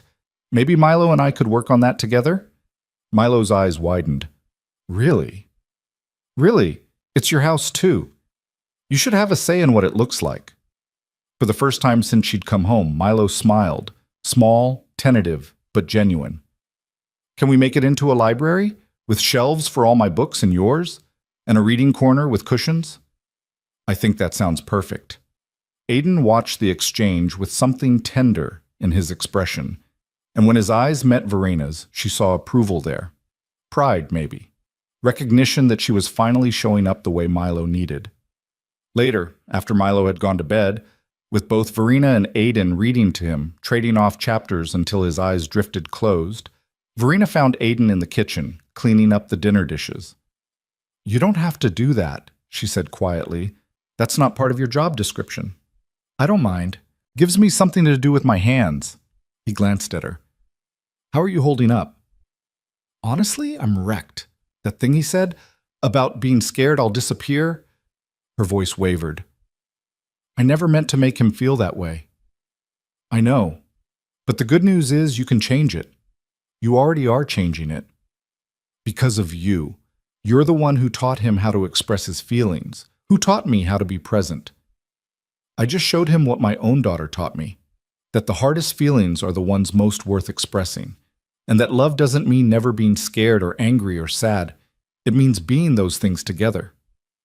Verena leaned against the counter, suddenly exhausted. Milo asked if you could stay permanently, if you and Arya could move in here so he doesn't have to worry about you leaving. Aiden's hand stilled in the soapy water. He said that? He did, and I know that's not... I'm not asking you to... She fumbled for words. I just wanted you to know how much you mean to him, to us. Verena.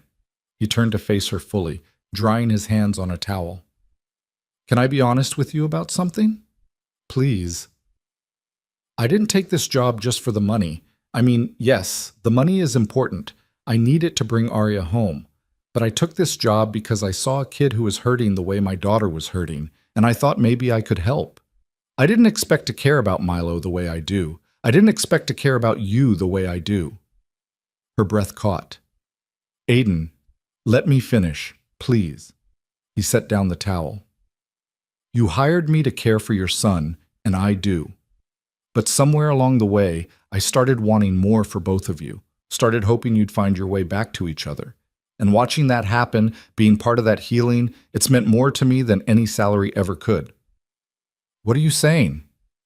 I'm saying that if you wanted to extend my contract, find a way for me to stay longer, I would. Not just for the job security, but because I believe in what we're building here. This weird, broken, healing family that we're figuring out together. Verena felt tears prick her eyes again. I can't ask you to sacrifice more time with Arya. She needs her father. Which is why I was thinking... He hesitated. What if there was a way to make this work for everyone? What if you helped me bring Arya here? Not as charity, but as part of the job. I could have a suite in the staff wing, big enough for both of us. I'd still work the same hours, still care for Milo, but Arya would be here too. They could grow up together, like siblings. You'd want that? I'd want that if you'd want that. But Verena, I need you to understand. I'm not asking for handouts. I'm asking for an opportunity to keep doing work I'm good at, work that matters, while also being the father I need to be. If that doesn't align with what you need, I understand. I can find another way. Verena looked at this man who'd walked into her life and turned everything upside down in the best possible way. Who'd shown her son how to feel again, shown her how to be present again, asked for nothing while giving everything. What if I tripled your salary? She said quietly. What if I gave you a 2-bedroom suite in the family wing, not the staff wing? What if I helped you furnish it however Arya would like? What if I made you a permanent part of this household, not as an employee, but as... She stopped, unsure how to finish that sentence. As what? Aiden prompted gently. As family, she finished. Whatever that means. Whatever shape that takes. Because Milo's right. We can't lose you. I can't lose you.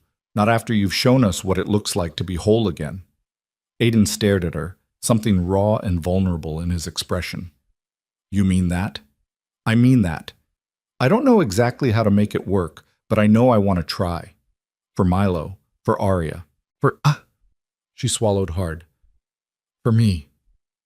The silence stretched between them, heavy with implications neither was quite ready to voice. Then Aiden smiled, the kind of smile that transformed his whole face, and nodded. Okay, yeah, let's try. Part 4. The Resignation and the Reckoning. The plan should have been simple. They'd sat at the kitchen table that night, sketching out logistics on the back of an envelope like excited conspirators. Aiden would fly out the following weekend to bring Arya back. Marcus would oversee the preparation of the suite in the family wing. 2 bedrooms, a shared bathroom, enough space for a little girl to feel at home. Verena's lawyers would draw up a new contract, something that reflected the permanence they were reaching for.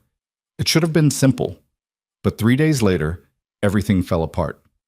Verena was reviewing the contract revisions when her office door opened without warning. She looked up, prepared to scold whichever assistant had forgotten to knock, and found Aiden standing there instead.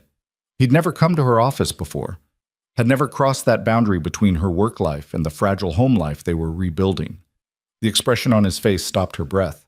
"We need to talk," he'd said quietly, and closed the door behind him. She stood automatically, her heart already racing. What happened? Is Milo Milo's fine. He's with Marcus. Aiden crossed to her desk but didn't sit, just stood there with his hands shoved in his pockets, his shoulders tense.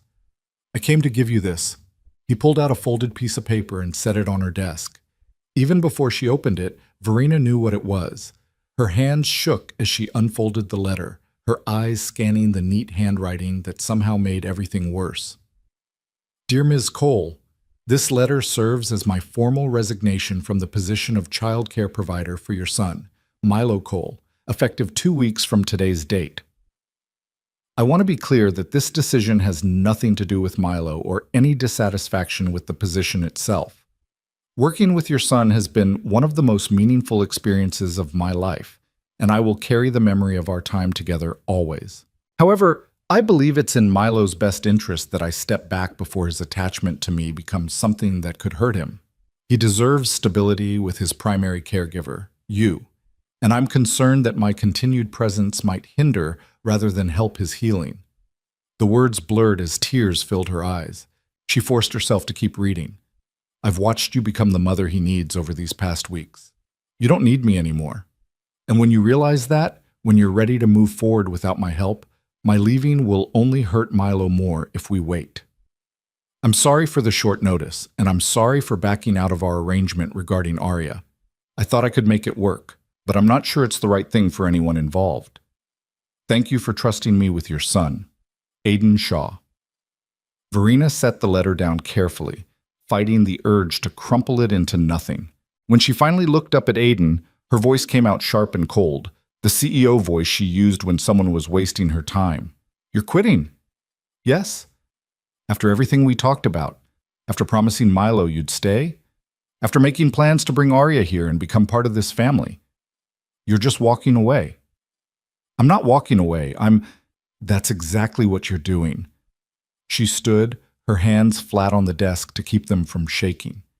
You're running, just like everyone else who's gotten close to Milo and decided he was too much work. Just like every nanny who quit after 2 weeks because it was easier than trying. Aiden's jaw tightened. That's not fair. Fair? You want to talk about fair? You spent 2 months teaching my son how to trust again, how to open up, how to believe that people won't abandon him. And now you're proving him right. Everyone leaves, even you. That's not why I'm leaving. Then explain it to me. She crossed her arms, her throat burning with unshed tears. Explain how this isn't exactly what Milo was terrified of. Explain how you're not doing exactly what you promised you wouldn't do. Aiden ran both hands through his hair, his composure cracking. Because he's too attached. Can't you see that? He's not just attached to me as a caregiver. He's starting to see me as a replacement for his father. And that's not healthy. That's not fair to Daniel's memory. And it's not fair to you. Daniel is dead. The words came out harsh, brutal. And Milo needs people who will show up for him. People who won't disappear the moment things get complicated. I'm trying to prevent him from getting hurt worse later. By hurting him now instead? That's your solution? You're ready to be his mother again. Aiden's voice rose for the first time since she'd known him. You don't need me hovering around, teaching you how to parent your own child. You figured it out. You're showing up, you're being present, you're doing everything right. So what's my role now? To stick around until you realize you don't need the training wheels anymore. To become so integral to Milo's life that when I eventually have to leave, it destroys him? Who said you'd have to leave? Everyone leaves eventually. Jobs end. People move on. And the longer I stay, the harder it will be when what? Verena demanded. When life happens? When circumstances change? Aiden, that's just life. We can't protect Milo from every possible hurt by preventing him from getting attached to people. That's not protection. That's isolation. You don't understand. Then make me understand. Because from where I'm standing, this looks like a man who's terrified of commitment, who'd rather quit than risk being part of something real. The accusation hung in the air between them. Aiden's expression shifted, hurt flashing across his face before he locked it down. You think this is about me being scared? I think this is about you doing to Arya what I did to Milo, keeping yourself at a distance because it feels safer than risking more loss. Verena's voice softened despite her anger.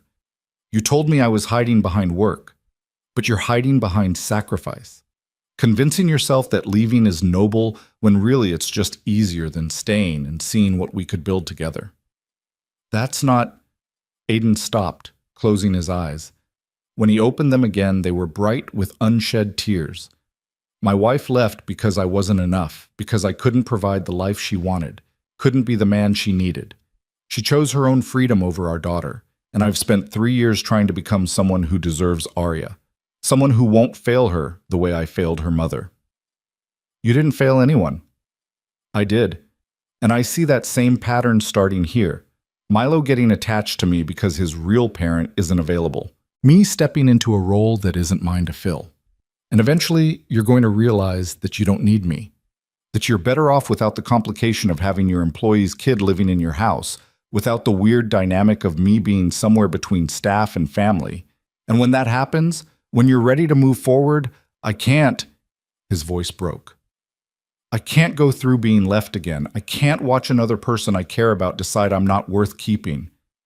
The admission stripped away Verena's anger, leaving only aching understanding. She walked around her desk slowly, stopping a few feet from him. Is that what you think? That I'd eventually decide you weren't worth keeping? People always do. I'm not people, and this isn't your marriage. She chose her next words carefully, knowing they could either heal or hurt. Aiden, you saved my son. You saved me. You walked into our disaster of a life and showed us what it looked like to be whole again.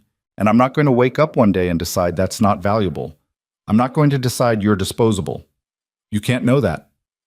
You're right. I can't promise that life won't change, that circumstances won't evolve, that everything will stay exactly as it is right now.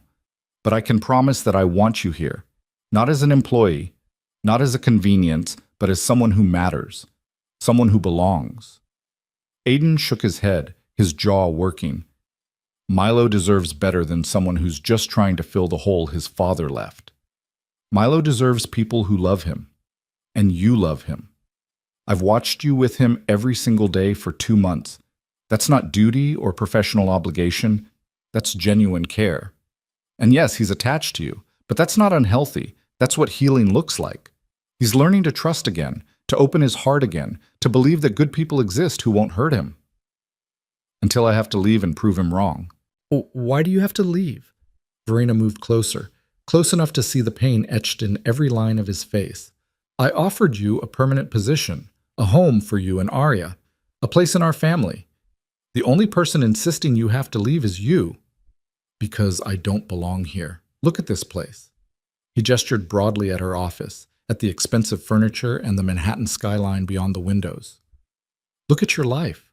You're a billionaire CEO. I'm a guy who drives a car held together with duct tape and hope. Our worlds don't overlap. They collided temporarily because you needed help and I needed money, but that doesn't make us family. Money doesn't make family. Love makes family. Showing up makes family. And you've been doing that every single day. She paused, her throat tight. But I can't force you to stay if you're determined to leave. I can't make you believe you're worth keeping if you've already decided you're not. So if this is really what you want, if you really think leaving is what's best, then I won't fight you. She picked up the resignation letter, held it between them like evidence. But before you walk out that door, I need you to understand something. This will hurt Milo. Not eventually, not hypothetically, immediately and deeply. He will see this as abandonment, as proof that he's too broken to love, too difficult to keep. And no amount of explanation or gentle transition will change that, because kids his age think in absolutes. You're either here or you're not. You either keep your promises or you don't. Aiden's hands clenched into fists at his sides. I know. Do you? Because you're so busy trying to protect him from hypothetical future pain that you're about to cause him very real present pain. You're doing exactly what you're afraid of. You're leaving him. I'm trying to do the right thing. The right thing is staying. The right thing is fighting for this, even when it's scary.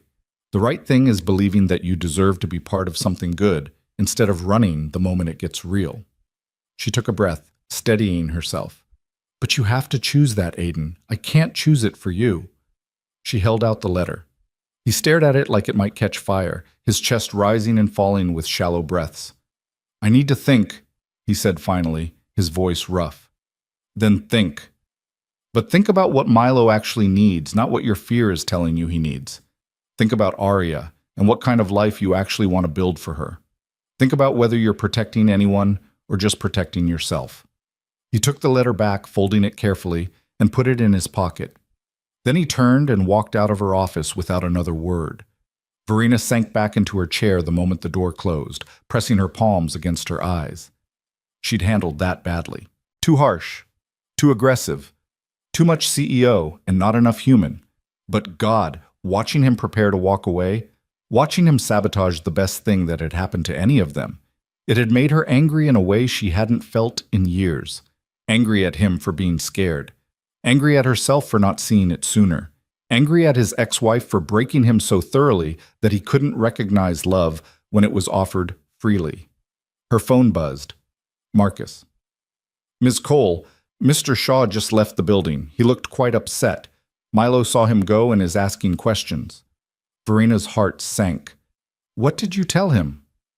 That Mr. Shaw had an errand to run and would be back soon. But I'm not certain that was the truth. It wasn't. He quit, Marcus. He resigned. The silence on the other end spoke volumes. Then, what would you like me to do? Nothing yet. Let me handle Milo. Just make sure he's okay until I get home. Of course. The drive back to the mansion felt endless. Verena's mind churned through everything Aiden had said, everything she'd said back, trying to find the moment where it all went wrong. Maybe she'd pushed too hard, offered too much too fast. Maybe he was right. Maybe she was trying to replace Daniel with someone safer, Someone who wouldn't leave through death because she could control the relationship through employment.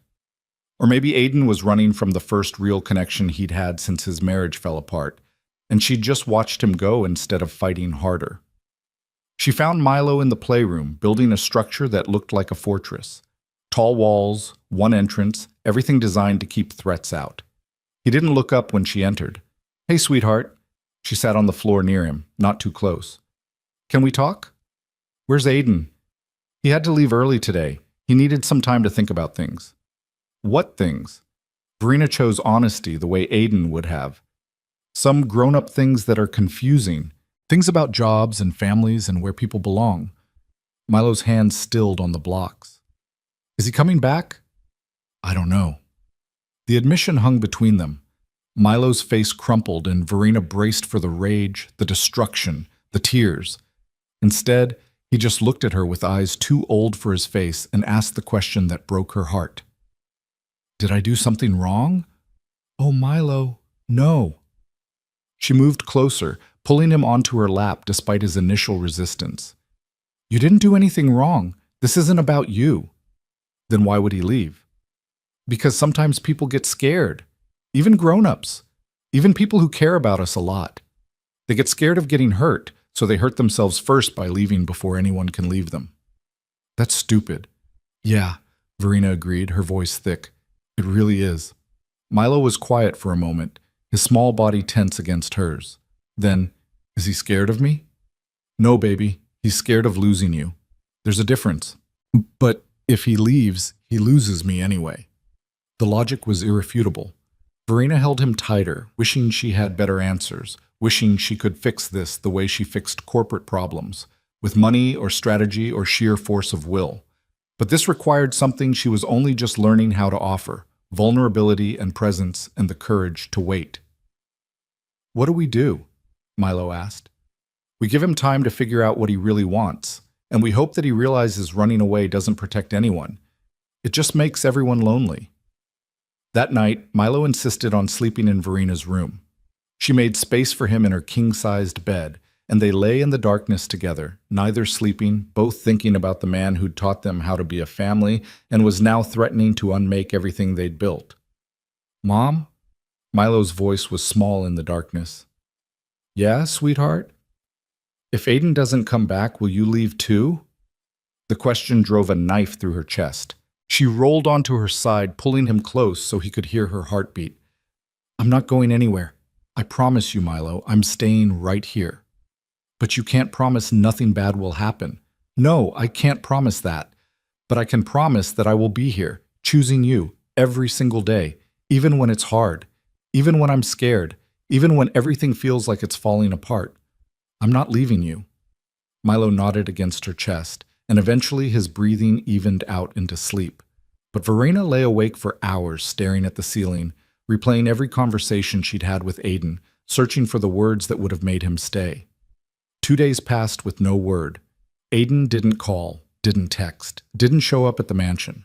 Marcus fielded questions from Milo with gentle deflections, but even he was starting to look worried. Verena threw herself into work as a distraction, taking meetings she normally would have delegated, reviewing contracts that didn't need her attention. But every few hours she'd check her phone, hoping for a message that never came. On the third day, her assistant knocked on her office door. "Miss Cole? There's someone here to see you. He doesn't have an appointment, but he says it's urgent." Her heart leaped. "Send him in." But it wasn't Aiden who walked through her door. It was an older man, probably in his late 60s, with kind eyes and Aiden's same cheekbones. "Miss Cole?" He extended a hand. "I'm Thomas Shaw, Aiden's father. I hope you don't mind me dropping by unannounced." Verena shook his hand, confused. "Of course not. Please, sit. Is everything all right? Is Aiden?" "Aiden's fine, physically." Thomas settled into the chair across from her desk. "But he's been staying with me the past few days, and I can see he's tearing himself apart over whatever happened between you two. He told you about the resignation. He told me he quit a job he loved because he was scared of screwing it up. Which, if you know my son at all, is exactly what he does. He'd rather destroy something good on his own terms than wait for it to fall apart naturally." Thomas leaned forward, his expression earnest. "I came here because I needed to know something. Did you mean it? Mean what? The offer to make him part of your family, to bring Arya into your home, to give him a place that wasn't temporary. Thomas's eyes were sharp despite their kindness. Or was that something you said in the moment because it seemed like the right thing to say? Verena met his gaze steadily. I meant every word. Even though he's not Milo's father, even though he's just some guy you hired 2 months ago. He's not just some guy. He's the person who saved my son when I couldn't, who taught me how to be present again, who became family, not because of blood or obligation, but because he showed up every single day and chose to care. Her voice cracked slightly. So yes, I meant it, all of it. Thomas nodded slowly, something like approval in his expression. Aiden's first wife, Arya's mother. She left because she wanted a bigger life than what he could provide. She wanted wealth and excitement and freedom from responsibility. And when she walked away from their daughter without looking back, it broke something in him, made him believe he wasn't enough, that no one would ever choose to stay with him. I'm not his ex-wife. I know. But he doesn't know that yet. Not really. Not deep down where it matters. Thomas stood, pulling something from his pocket. He doesn't know I'm here. Doesn't know I came to see if you were real or just another dream he'd convinced himself he didn't deserve. He held out a folded piece of paper, the same resignation letter Aiden had given her 3 days ago. But this version was torn. Not neatly, but violently, ripped into quarters and then taped back together with shaking hands. I found this in his trash can last night, Thomas said quietly.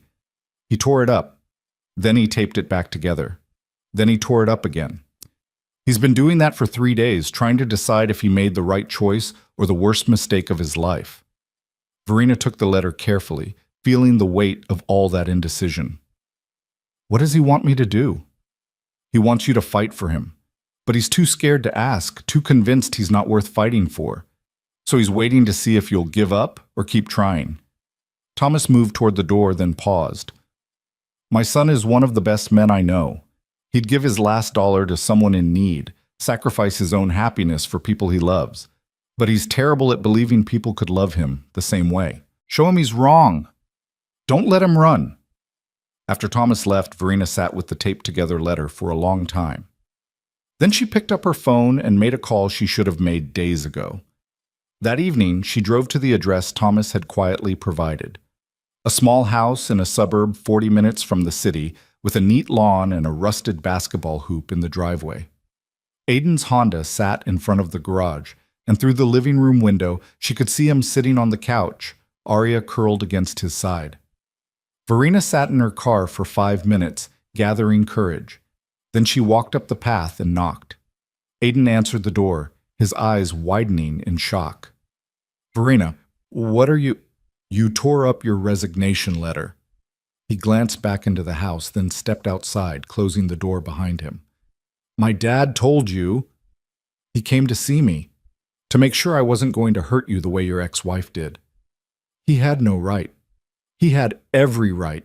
He's your father. He loves you. And he's watching you sabotage the best thing that's happened to you in years because you're too scared to believe it's real.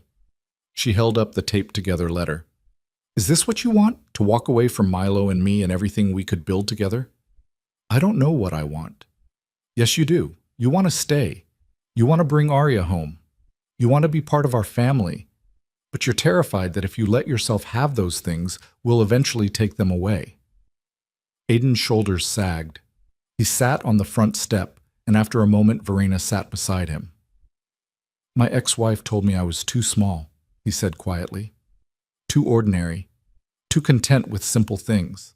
She said I'd never be enough for anyone who wanted more from life. And then she left Arya, our 4-year-old daughter, and never looked back. How am I supposed to believe that someone like you, someone who has everything, would choose to keep someone like me? Because I'm not choosing your bank account or your career potential or whatever other measuring stick your ex-wife used. I'm choosing you, the man who kneels on the floor to talk to my son, who plants sunflowers and reads stories and doesn't give up when things get hard. That's enough. That's more than enough. What happens when it's not? When you realize you could have anyone and you settled for Aiden? She turned to face him fully. I don't want anyone. I want you. And I need you to decide if you're brave enough to believe that. He looked at her for a long moment, vulnerability and hope warring in his expression. Then, slowly, he pulled the taped-together letter from his pocket. Apparently he'd been carrying it around, and tore it in half, and then in half again. The pieces fluttered to the ground between them like snow. I'm terrified, he admitted, terrified. Me too. I don't know how to do this, how to be part of something without waiting for it to end.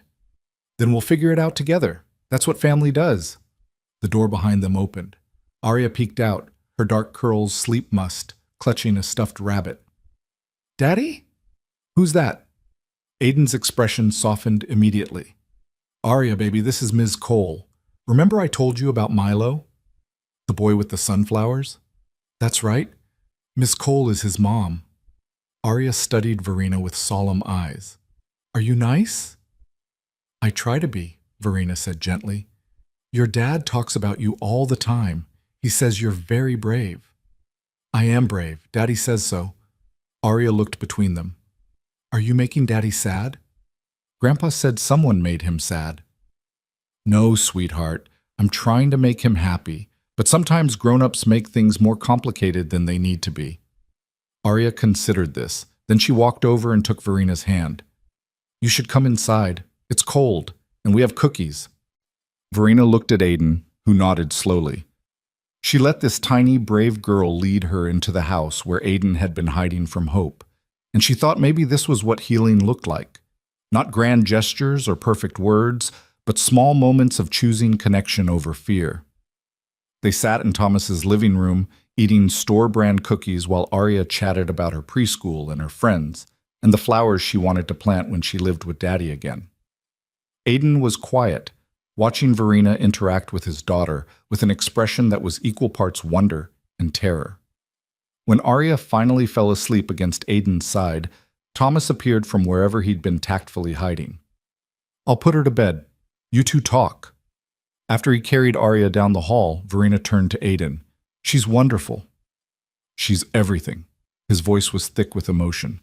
And I've been trying so hard to build a life she deserves that I almost walked away from the best opportunity I've ever had. So don't walk away. Come home. Bring her home. Let us be your family. Just like that? Just like that.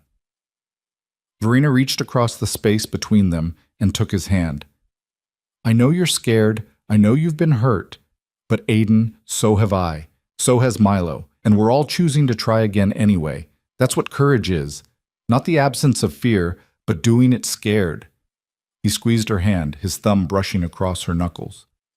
If I do this, if I bring Arya into your home and we try to make this work, I need you to promise me something. Anything. Promise me that if it doesn't work out, if 6 months from now or a year from now we realize this was a mistake, you'll tell me honestly. Don't let me get comfortable just to pull the rug out later. I can handle rejection. I can't handle false hope. Aiden, this isn't false hope. This is real. And yes, I promise. If somehow this becomes unhealthy or wrong, we'll talk about it honestly. But I don't think that's going to happen. I think we're going to figure this out, together, and build something better than any of us could have built alone. He pulled her closer, resting his forehead against hers. Milo's going to be so mad at me for disappearing. Milo's going to be thrilled you're coming back, and he's going to love meeting Arya. What if they don't get along? They will. But even if they don't immediately, they'll learn. That's what siblings do. The word hung between them, siblings, implying a permanence they hadn't quite articulated yet. Aiden pulled back to look at her, something shifting in his expression. You really see this working, all of us under one roof, trying to be a family? I really do. And I think you do too. Or you wouldn't have taped that letter back together 50 times. He laughed, the sound rough but genuine. You're right, I'm an idiot. You're scared. There's a difference. I'm both. Then be both. But be both while staying, not while running away. He nodded slowly, and she could see him making the decision, choosing courage over comfort. Okay, yeah, let's do this. Let's try. She pulled him into a hug, feeling his arms come around her, and thought about how strange and unexpected this all was. Two broken people and two hurting children trying to build something whole from their collective pieces. It shouldn't work. By any reasonable measure, it was too fast, too complicated, too many variables. But sometimes the best things didn't make sense on paper. Sometimes they just made sense in the heart. They drove back to the mansion together the next morning, Aiden following Verina's car in his rattling Honda with Arya strapped into her booster seat in the back, clutching her stuffed rabbit and asking questions about everything. Thomas had helped pack 2 suitcases the night before, enough clothes and toys to last until they could retrieve the rest of Arya's things, and had hugged his son at the door with tears in his eyes and instructions to stop being so afraid of happiness.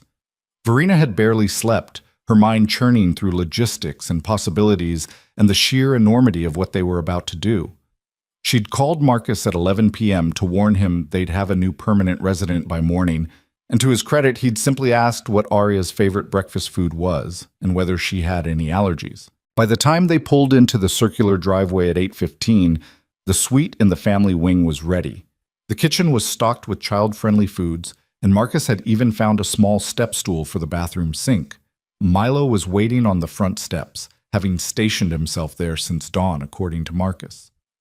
The moment Verina's car stopped, he was running toward it, his face a mixture of hope and fear that broke her heart. "Mom, is Aiden?" He stopped short when he saw the Honda pulling in behind them, his eyes going wide. "He came back." "He came back," Verina confirmed, crouching down to his level.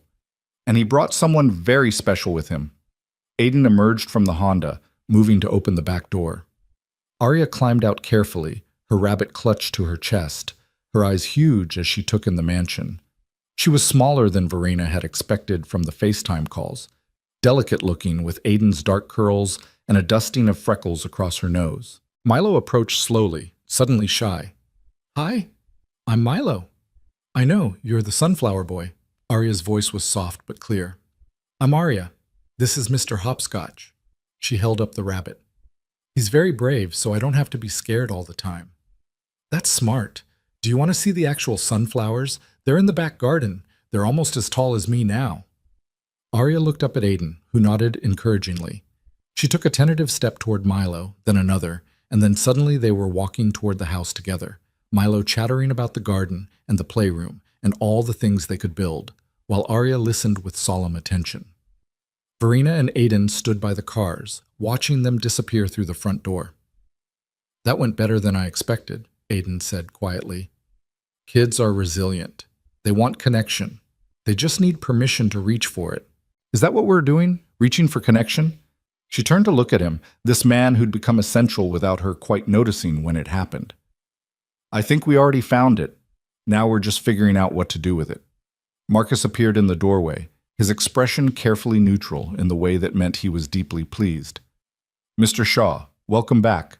I've prepared the suite in the East Wing. 2 bedrooms as requested, and I took the liberty of adding some books to the smaller room that I thought Arya might enjoy. If the selection isn't appropriate, I can certainly— I'm sure it's perfect, Marcus, thank you." Aiden grabbed the suitcases from his trunk. "Should I— 2nd floor, east corridor, last door on the right. The children are already in the garden if you'd like to join them after you've settled in." They found Milo and Arya kneeling by the sunflower patch, Milo explaining in great detail about soil and water and how you had to be patient because plants grew slowly, but it was worth the wait. Arya listened with the kind of attention that suggested she was memorizing every word. "And this one," Milo pointed to the tallest sunflower, "this one's mine. I planted it first, but you can have your own if you want. We have extra seeds." "Can I really?" Arya's face lit up. "Daddy, can I plant a flower?" Aiden smiled, the tension finally leaving his shoulders. "Of course you can, baby. Milo's the expert. He'll teach you." They spent the morning in the garden, the 4 of them, planting 3 new sunflower seeds that Arya patted into place with intense concentration. Milo showed her how to water them without drowning them, how to measure their growth, how to talk to them so they'd grow strong. And Arya, who'd spent the past year in her grandfather's small apartment with no yard and no garden, absorbed every word like she'd been waiting her whole life for exactly this knowledge. Verina watched from a few feet away, her heart expanding with something she couldn't quite name. This was what she'd lost after Daniel died. This sense of wholeness, of family, of ordinary moments that mattered more than any business deal or board meeting. She'd thought it was gone forever, buried with her husband, but here it was, taking a different shape, built from broken pieces that somehow fit together better than the original ever had. "Mom, look!" Milo called. "Arya planted her seeds perfect on the first try. She's a natural." "That's wonderful, sweetheart." Verena moved closer, kneeling beside Arya. "What are you going to name your sunflower?" Arya considered this seriously. "Hope? Because Daddy says hope is what makes flowers grow even when it's dark." The simplicity of it, the unconscious wisdom, made Verena's throat tight. "That's a beautiful name."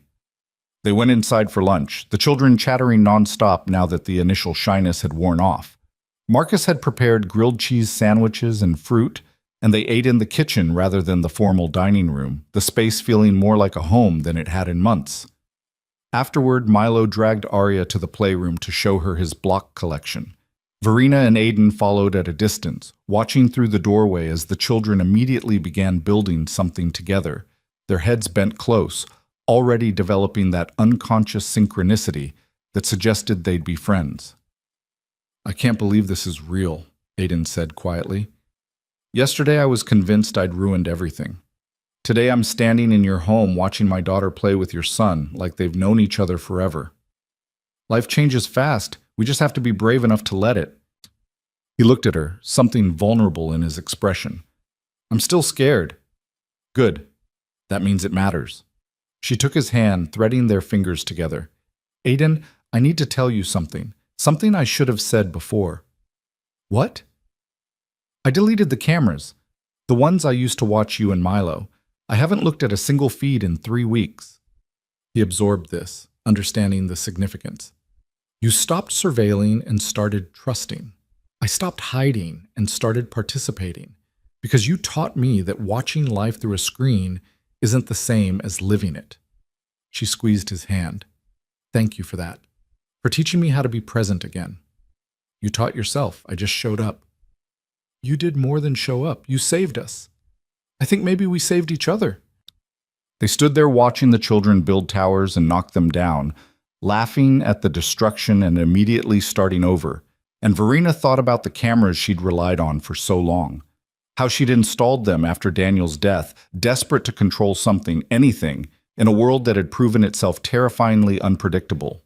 How she'd watched Milo spiral through those lenses, observed his pain without feeling it, kept herself at a safe distance from emotions that might drown her. And how Aiden had walked into that surveillance state and unknowingly shown her what she was missing, not through judgment or criticism, but simply through being present in ways she'd forgotten how to be. Through kneeling on floors and planting gardens and holding space for feelings too big for words. The afternoon dissolved into evening. They made dinner together, all 4 of them in the kitchen, chaos and laughter and spilled ingredients that would have horrified Verena 3 months ago, but now just felt like life. Arya insisted on helping with everything, her small hands stirring pasta sauce and setting the table with mismatched precision. Milo hovered protectively, catching her when she nearly dropped a plate, teaching her which forks went where. After dinner, they migrated to the library, the one that used to be Daniel's study, the room where Milo had shattered all those sculptures. But the destruction had been cleared away weeks ago, and in its place, they'd created something new.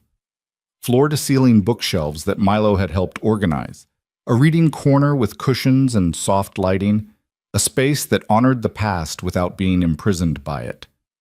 Aiden settled into the reading chair with both children curled on either side of him and began reading aloud from a book about dragons and friendship. His voice was steady and warm, changing pitch for different characters, making both children giggle at his dramatic renditions. Verena sat across from them, pretending to read her own book, but mostly just watching, memorizing this moment because she knew it was important. Knew it was the kind of moment that would define the architecture of their new family. Halfway through the 3rd chapter, Arya's eyes started to droop. She fought it valiantly, jerking awake every time her head nodded forward, but eventually she lost the battle and slumped against Aiden's side, fast asleep. "Should I take her up to bed?" Aiden whispered. "Finish the chapter first," Milo said. "I want to know what happens." So Aiden kept reading, his voice dropping to just above a whisper, while Arya slept and Milo listened with rapt attention, and Verena felt something settle in her chest that had been unsettled for far too long. When the chapter ended, Aiden carried Arya upstairs to their new suite.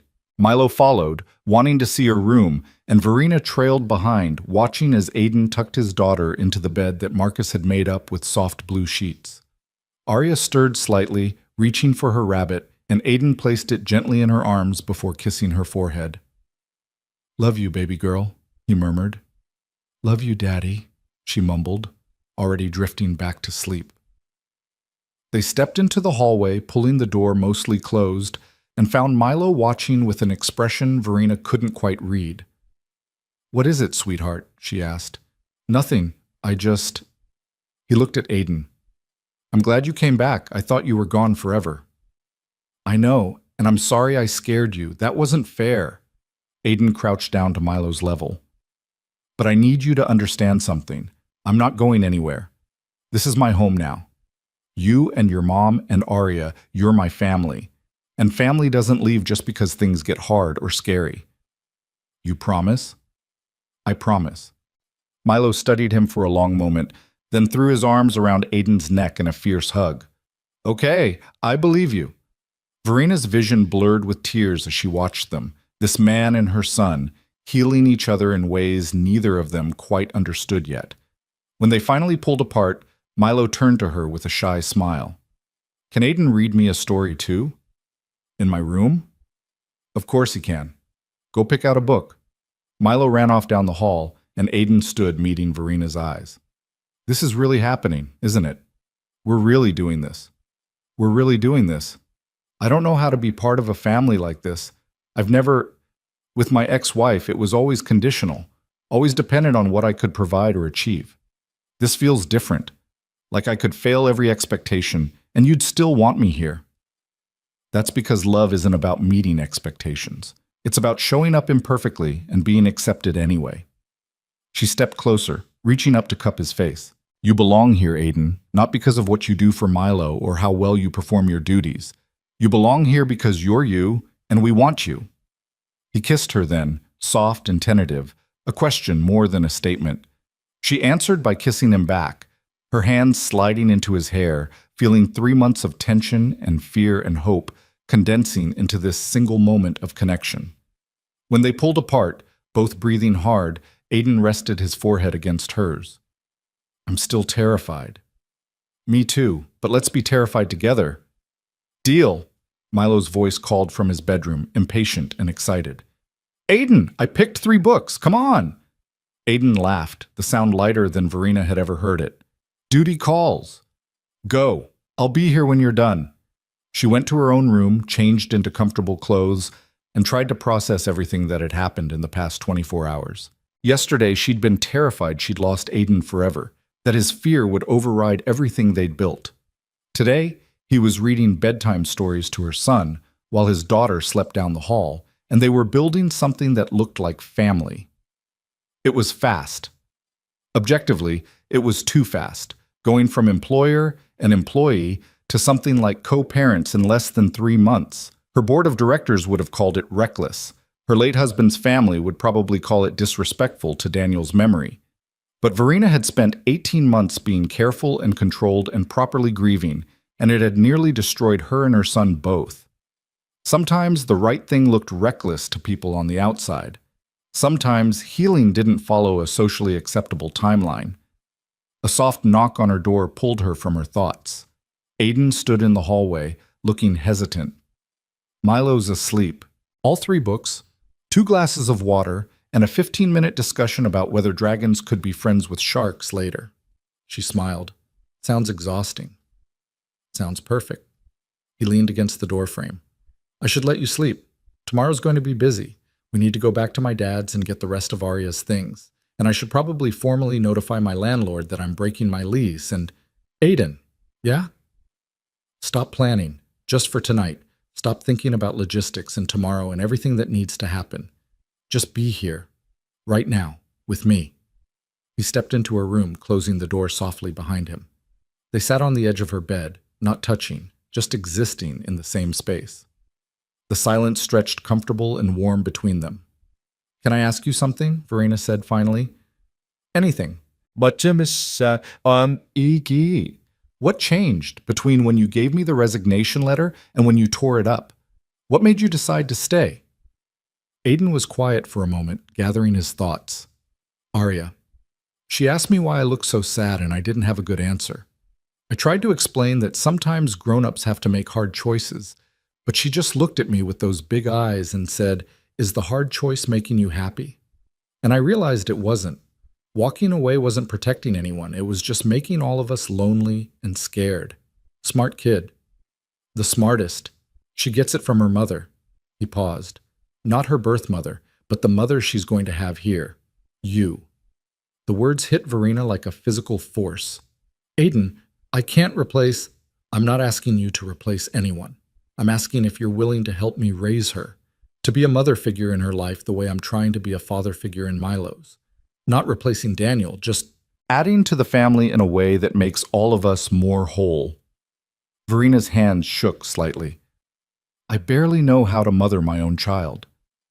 How am I supposed to help raise yours? The same way I learned, by showing up and trying and failing and trying again, by loving imperfectly but consistently. He took her hand. We don't have to have all the answers right now. We just have to be willing to figure them out together. What if I mess it up? Then we'll fix it. That's what families do. They mess up and they fix it and they keep going. She leaned against his shoulder, letting herself take comfort in his solid presence. This is insane. You know that, right? A billionaire CEO and a single dad and 2 traumatized kids trying to build a family from scratch. This shouldn't work. Maybe it shouldn't, but it is. He kissed the top of her head. And I'm choosing to believe that sometimes the best things are the ones that don't make sense on paper. They talked for hours, curled up on her bed, mapping out possibilities and potential problems, and everything in between. They discussed logistics, officially changing Aiden's employment status from nanny to something more like family manager, setting up college funds for both children, figuring out custody arrangements with Arya's grandfather who would want to remain involved. They discussed emotions, how to help both kids process their respective traumas, when to push and when to give space, how to build trust that would last. And somewhere in those conversations, between practical planning and vulnerable admissions, something shifted. The fear didn't disappear, but it became manageable, shared. A weight they could carry together instead of crushing them separately. The weeks that followed fell into a rhythm that felt both chaotic and right. Arya adjusted to the mansion with surprising ease, her natural resilience shining through as she explored every room, made friends with Marcus, and declared the garden her favorite place in the whole world. She and Milo became inseparable, building elaborate structures, creating elaborate games, occasionally fighting the way siblings do, but always making up before bedtime. Verena restructured her work schedule, setting hard boundaries about evenings and weekends. Her board grumbled about her reduced availability, but her performance hadn't suffered. If anything, she was sharper and more focused during the hours she did work, no longer drowning in grief-fueled workaholic tendencies. She made it home for dinner most nights, helped with homework, read bedtime stories, showed up for soccer practice and dance recitals, and all the mundane, beautiful moments that comprised family life. Aiden officially became family manager, a deliberately vague title that encompassed everything from childcare to household oversight to being Verena's partner in all the ways that mattered. They hired an additional staff member to handle cleaning and cooking during the day, freeing Aiden to focus on the children and the increasingly complex logistics of managing a household with 2 working adults and 2 active kids. Marcus, witnessing the transformation, pulled Verena aside one evening with tears in his eyes. I've worked for your family for 20 years, he said quietly, and I've never seen this house feel like a home until now. 3 months after Arya arrived, Verena did something she'd been avoiding since Daniel's death. She packed up his clothes, his personal effects, everything that had been preserved like a museum exhibit. Not to erase him, his photos still lined the hallways, his favorite books remained on the library shelves, but to make space for life to continue. She donated his clothes to charity, gave his watches to be held in trust for Milo when he was older, released the grip she'd had on physical objects, as if holding them tightly enough could bring him back. Aiden found her in their bedroom. It was their bedroom now, though that transition had happened gradually, night by night, until it felt natural for him to sleep beside her instead of down the hall. She was folding Daniel's favorite sweater, the one she'd been unable to part with, tears streaming down her face. "You don't have to do this all at once," Aiden said gently, sitting beside her. "Yes, I do. Because if I don't do it now, I never will, and I need to let him go. Not forget him, but stop living in the past. He'd be proud of you, of how far you've come, of the mother you've become again." "You think so?" "I know so. Because any man who loved you and Milo the way Daniel did would want you both to be happy, even if that happiness looks different than what he imagined." She folded the sweater one last time, placed it in the donation box, and let herself cry. Aiden held her through it, offering no platitudes, just presence. When the tears finally subsided, she felt lighter. Still sad, still grieving, but no longer drowning in it. 6 months after Aiden and Arya moved in, Milo's therapist called to schedule what she termed a celebration appointment. "I wanted to see Milo in person to mark his progress," Dr. Chen explained. "He's come so far from the boy who couldn't express feelings without destroying things. I think it would be valuable for him to recognize that growth." During the appointment, which Verena attended at Dr. Chen's invitation, Milo sat on the familiar couch in the familiar office and talked about his life with a confidence that would have been unthinkable a year ago. "I still miss my dad," he said when Dr. Chen asked how he was feeling. "I think about him a lot, but it doesn't hurt the same way anymore. It's more like he's part of me, but he's not the only part. Does that make sense?" "Perfect sense," Dr. Chen said. "What changed?" Milo thought about it seriously. "I have more people now. I have Mom, and she's actually around now. And I have Aiden, who teaches me stuff and listens when I'm upset. And I have Arya, who's like a sister. And I think when you have more people, the missing someone hurt gets smaller because you're not so lonely anymore." After the session, Dr. Chen pulled Verena aside. "Whatever you're doing, keep doing it. That child has healed more in 6 months than I thought possible. You should be very proud." Verena was proud. But more than that, she was grateful. Grateful for Aiden's intervention, for Milo's resilience, for the strange series of circumstances that had brought them all together. One Saturday afternoon in early autumn, they all went to the garden to check on the sunflowers. The original ones that Milo had planted had grown tall and strong, their faces turned toward the sun, their seeds beginning to form. Arya's flower, Hope, had grown fastest, already towering over the others despite being planted months later. "Look how big they are," Arya marveled. "We grew these from tiny seeds." "That's how growth works," Aiden said, pulling her close. "Slow and patient, but worth the wait." Milo knelt by his original flower, running his hand along the stalk. "This one's special. This is the first one I planted with you, Aiden, before Arya came, before everything got better." "Should we save the seeds?" Verena asked. "Plant them again next year?" "Yeah, and we can plant even more. Make the whole garden full of sunflowers." Milo looked up at all of them, his mother, Aiden, Arya, and smiled that unguarded smile that still made Verena's heart ache with joy.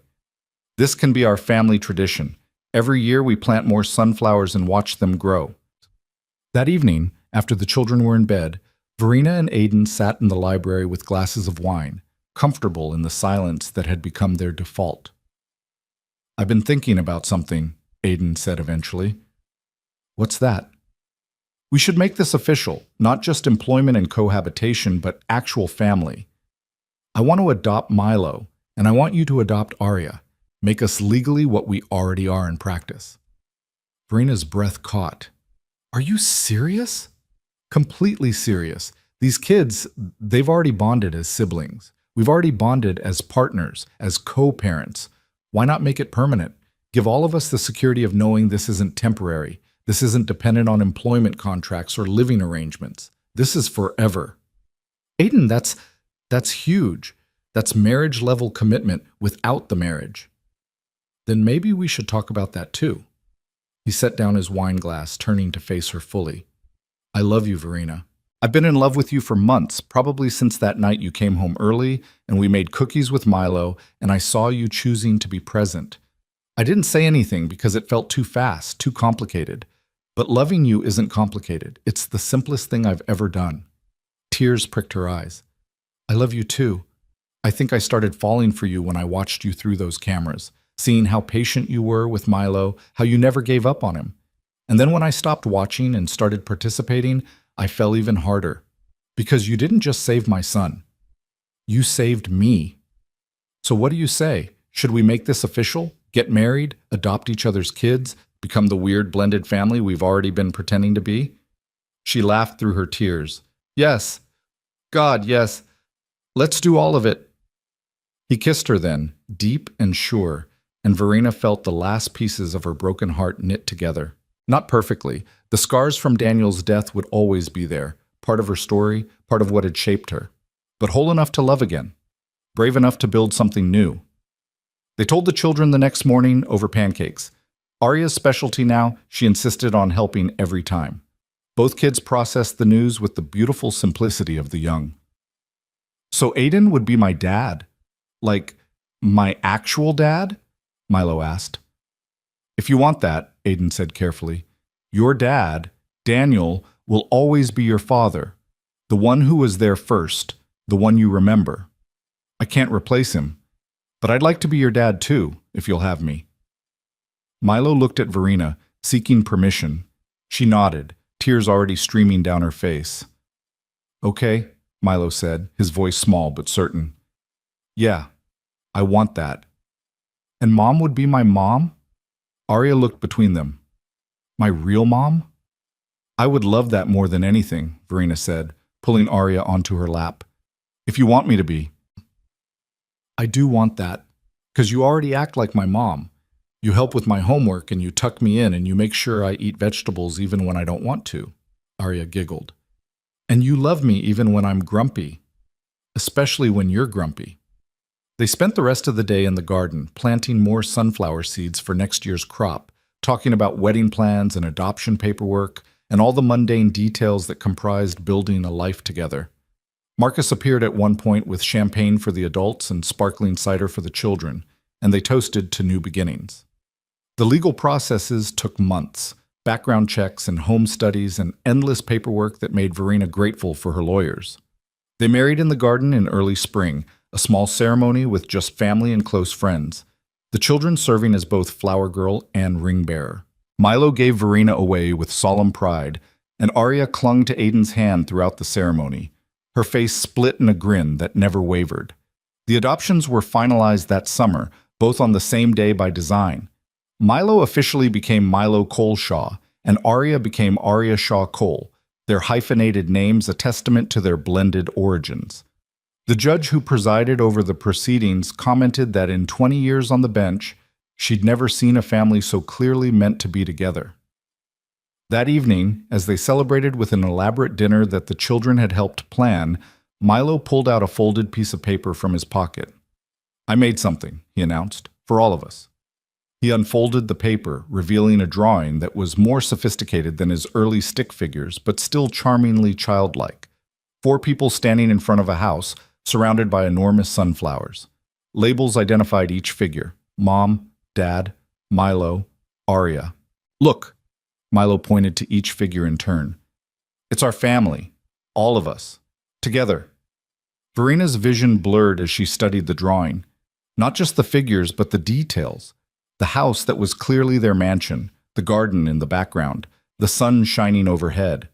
But most importantly, the way all 4 figures held hands in an unbroken chain. It's perfect, she whispered. Can we frame it? It's just a drawing, Mom. It's not just a drawing, it's proof. Proof that families don't have to look a certain way to be real.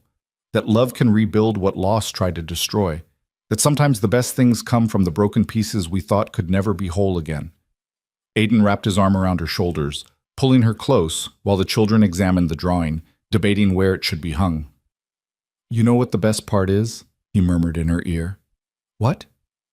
This time next year, we'll look at this drawing and think about how young we all were, how much we've still grown since then, because this isn't the end of the story. It's just the beginning. He was right, Verena realized. They weren't finished healing or growing or learning how to be a family. They'd probably make mistakes, have conflicts, struggle through hard times. But they'd do it together, with patience and love, and the kind of commitment that didn't run when things got difficult. She looked at her family, her husband, her son, her daughter, and felt a peace she hadn't known was possible. The cameras were long gone, deleted and forgotten, replaced by actual presence and participation. The walls she'd built around her grief had been dismantled brick by brick, revealing the woman underneath who was capable of loving again.